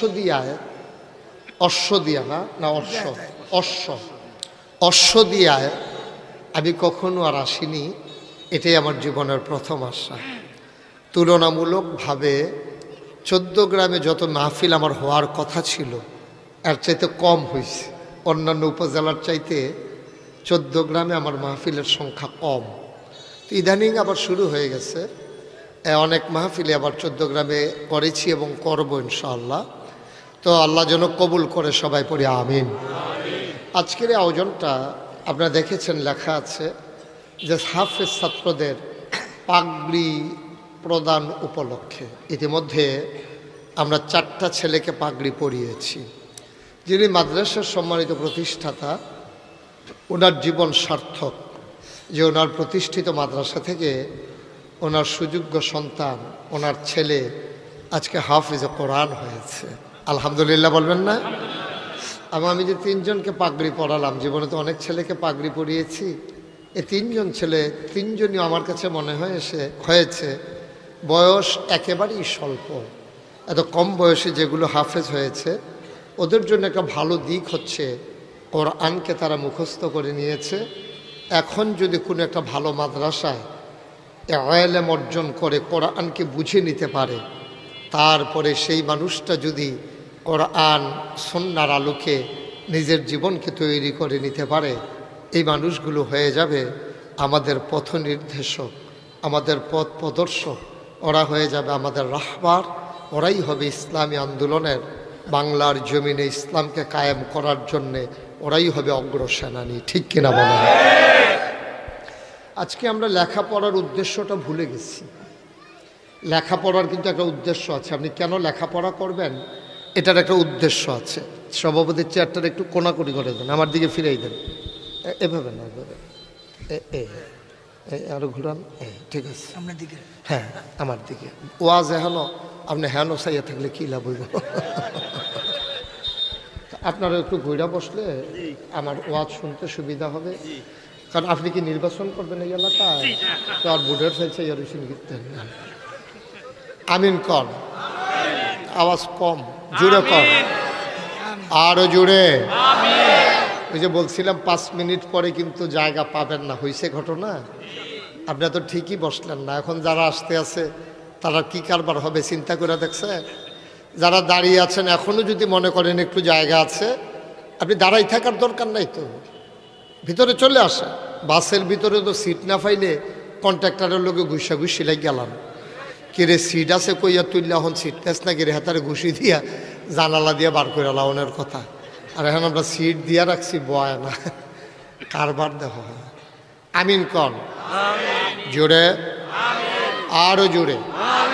খুব খেয়াল করে শুনবেন, সময় কম তো, গুরুত্বপূর্ণ কিছু কথা আল্লাহ যেন আমার মুখ দিয়ে বের করে দেয়। সবাই কন আমিন। আজকে আর একেবারে আয়েশ কইরা বৈশা ভর্তা ভাজি সালাদ টালাদ দিয়া হবে না। আজকে গুস্ত দিয়া তাড়াতাড়ি কয়েকটা লুকমা দিয়া ফ্যাট ভরণ দিয়া কথা আল্লাহ যেন কবুল করে। সবাই করা আমিন।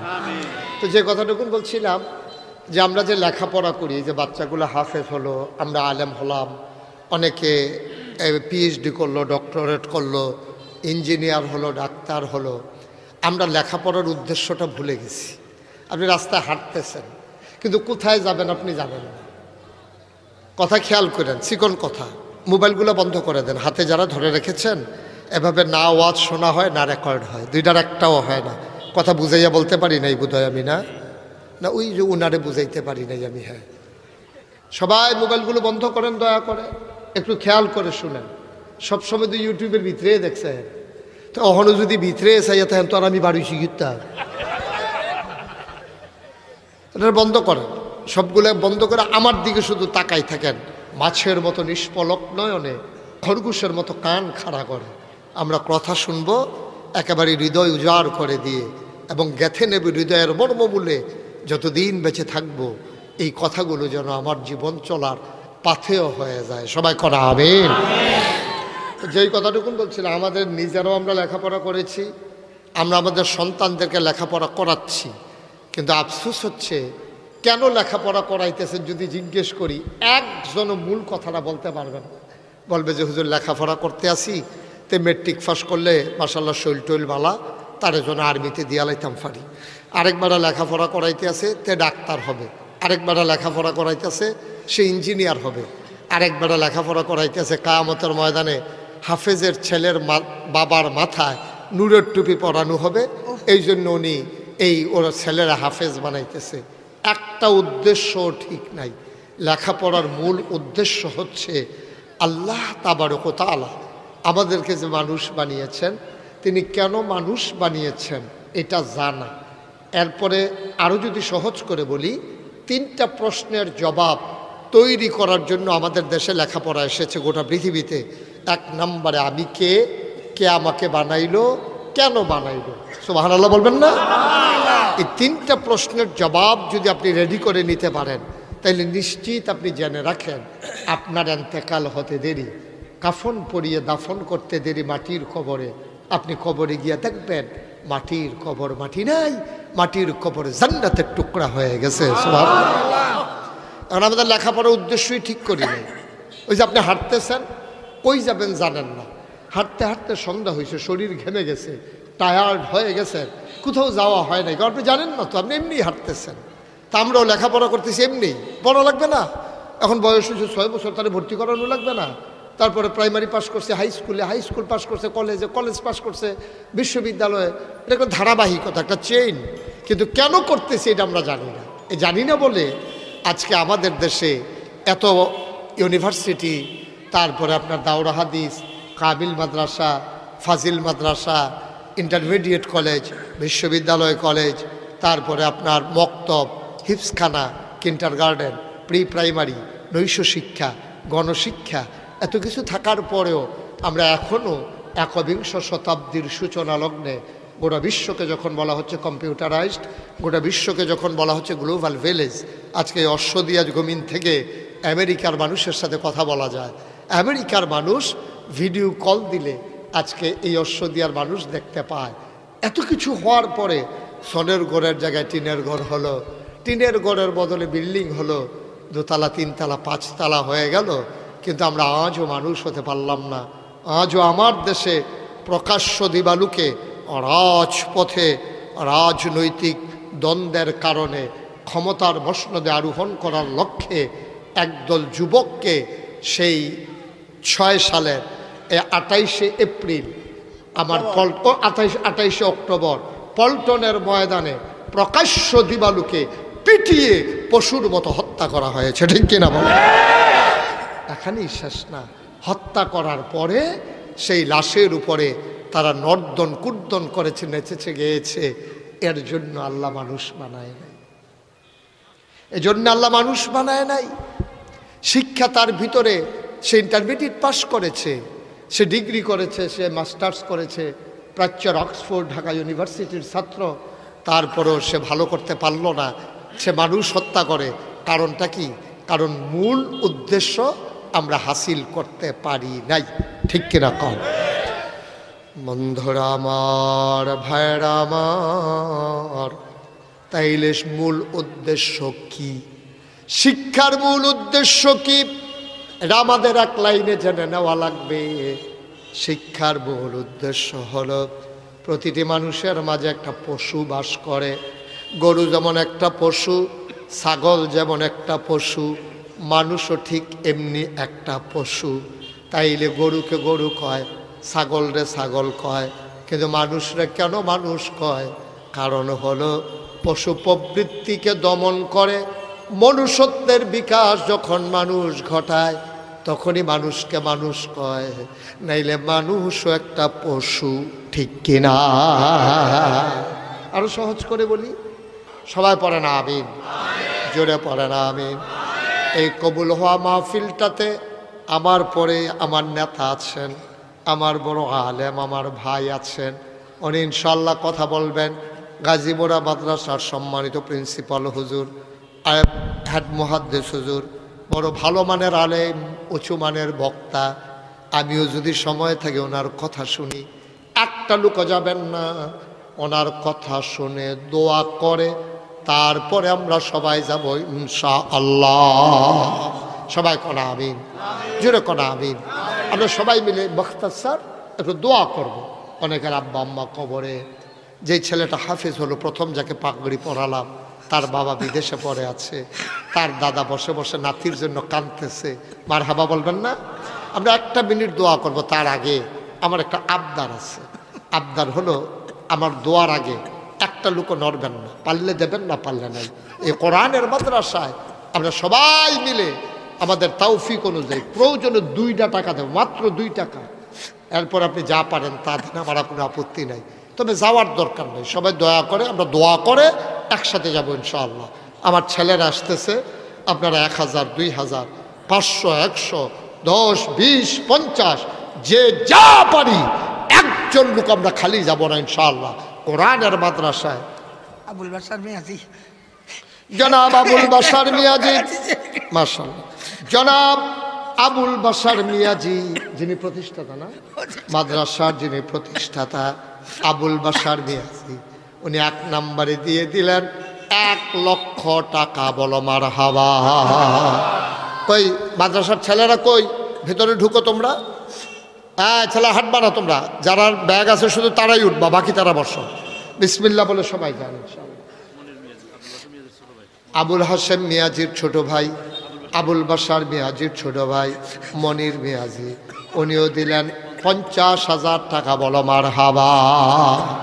কবুল করে, মঞ্জুর করো, মনের আশা পূরণ করে দাও, দানের হাদিয়া সোনার মদিনায় পৌঁছে দাও, কামাই রোজগারের রহমত আর বরকত বাড়াইয়া দাও কনা আমি।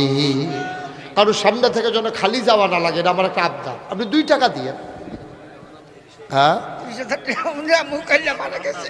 আহা কি নাম না, আব্দুল হান্নান শিকদার। গতকালকে তার আম্মা এন্তেকাল, মাশাআল্লাহ। গতকালকে, হ্যাঁ, গতকালকে তার আম্মা এন্তেকাল করেছে বৃহস্পতিবারে। আহারে মা, আহারে মা, মা, আহারে মা। মায়ের জন্য দোয়া না করে চলে যাবে। এই যে ছেলেগুলা, তোমাদেরকে এত আদর করি, তোমরা হাঁটা শুরু করলা, দোয়াটা করে যাও। হ্যাঁ, বোকা ছেলে, সবাই দোয়া করে যাবো। আপনার ফাঁসি হবে নাকি? এনে বসো, আবার হাত উঠায় বোকার মতো। আয় আল্লাহ, আমার ভাই উনি মাদ্রাসার জন্য দিলেন 30,000 টাকা। কবুল করো, মঞ্জুর করো, মনের আশা পূরণ করে দাও, দানের হাদিয়া সোনার মদিনায় পৌঁছে দাও। আয় আল্লাহ, হাজি মইজুদ্দি মনসার বাড়ি, মনসান বাড়ি, উনি দিলেন 5,000 টাকা। বলো মারহাবা।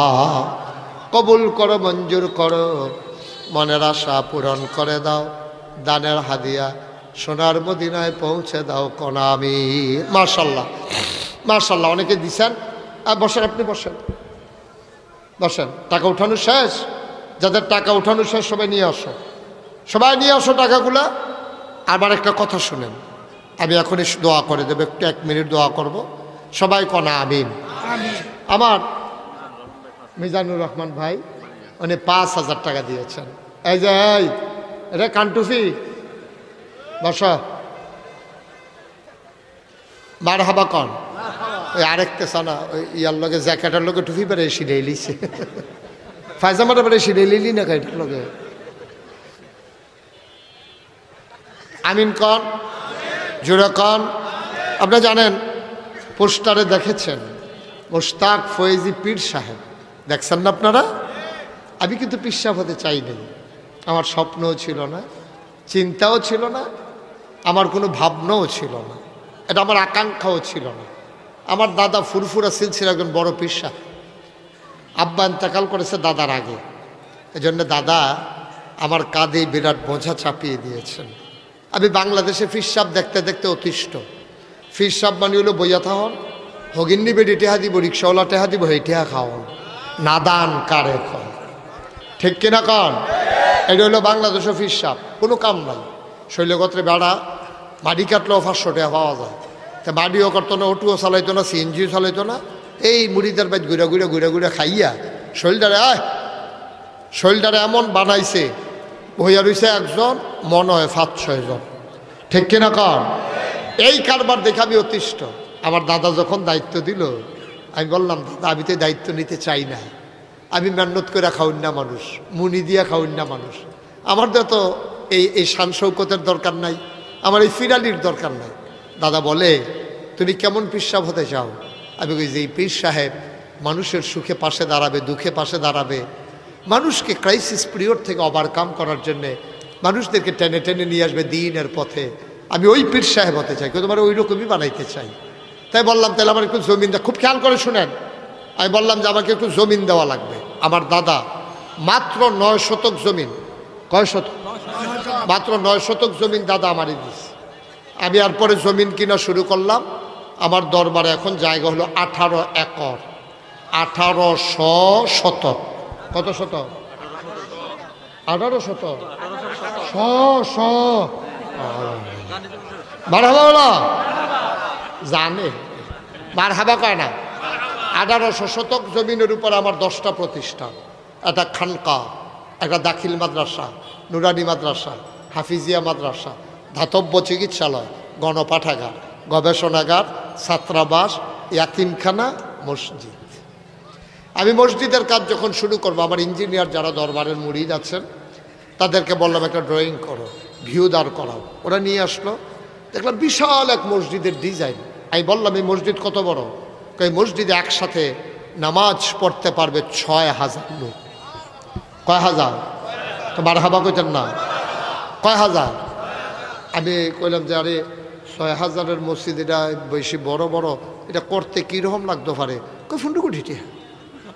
যেমনি কইছে আমি মনে করছি 15 কোটি টাকা। নিচতলায় হাসপাতাল, দোতলায় 3 তলায় মসজিদ, একতলার ছাদ হয়েছে জুন মাসের 1 তারিখে।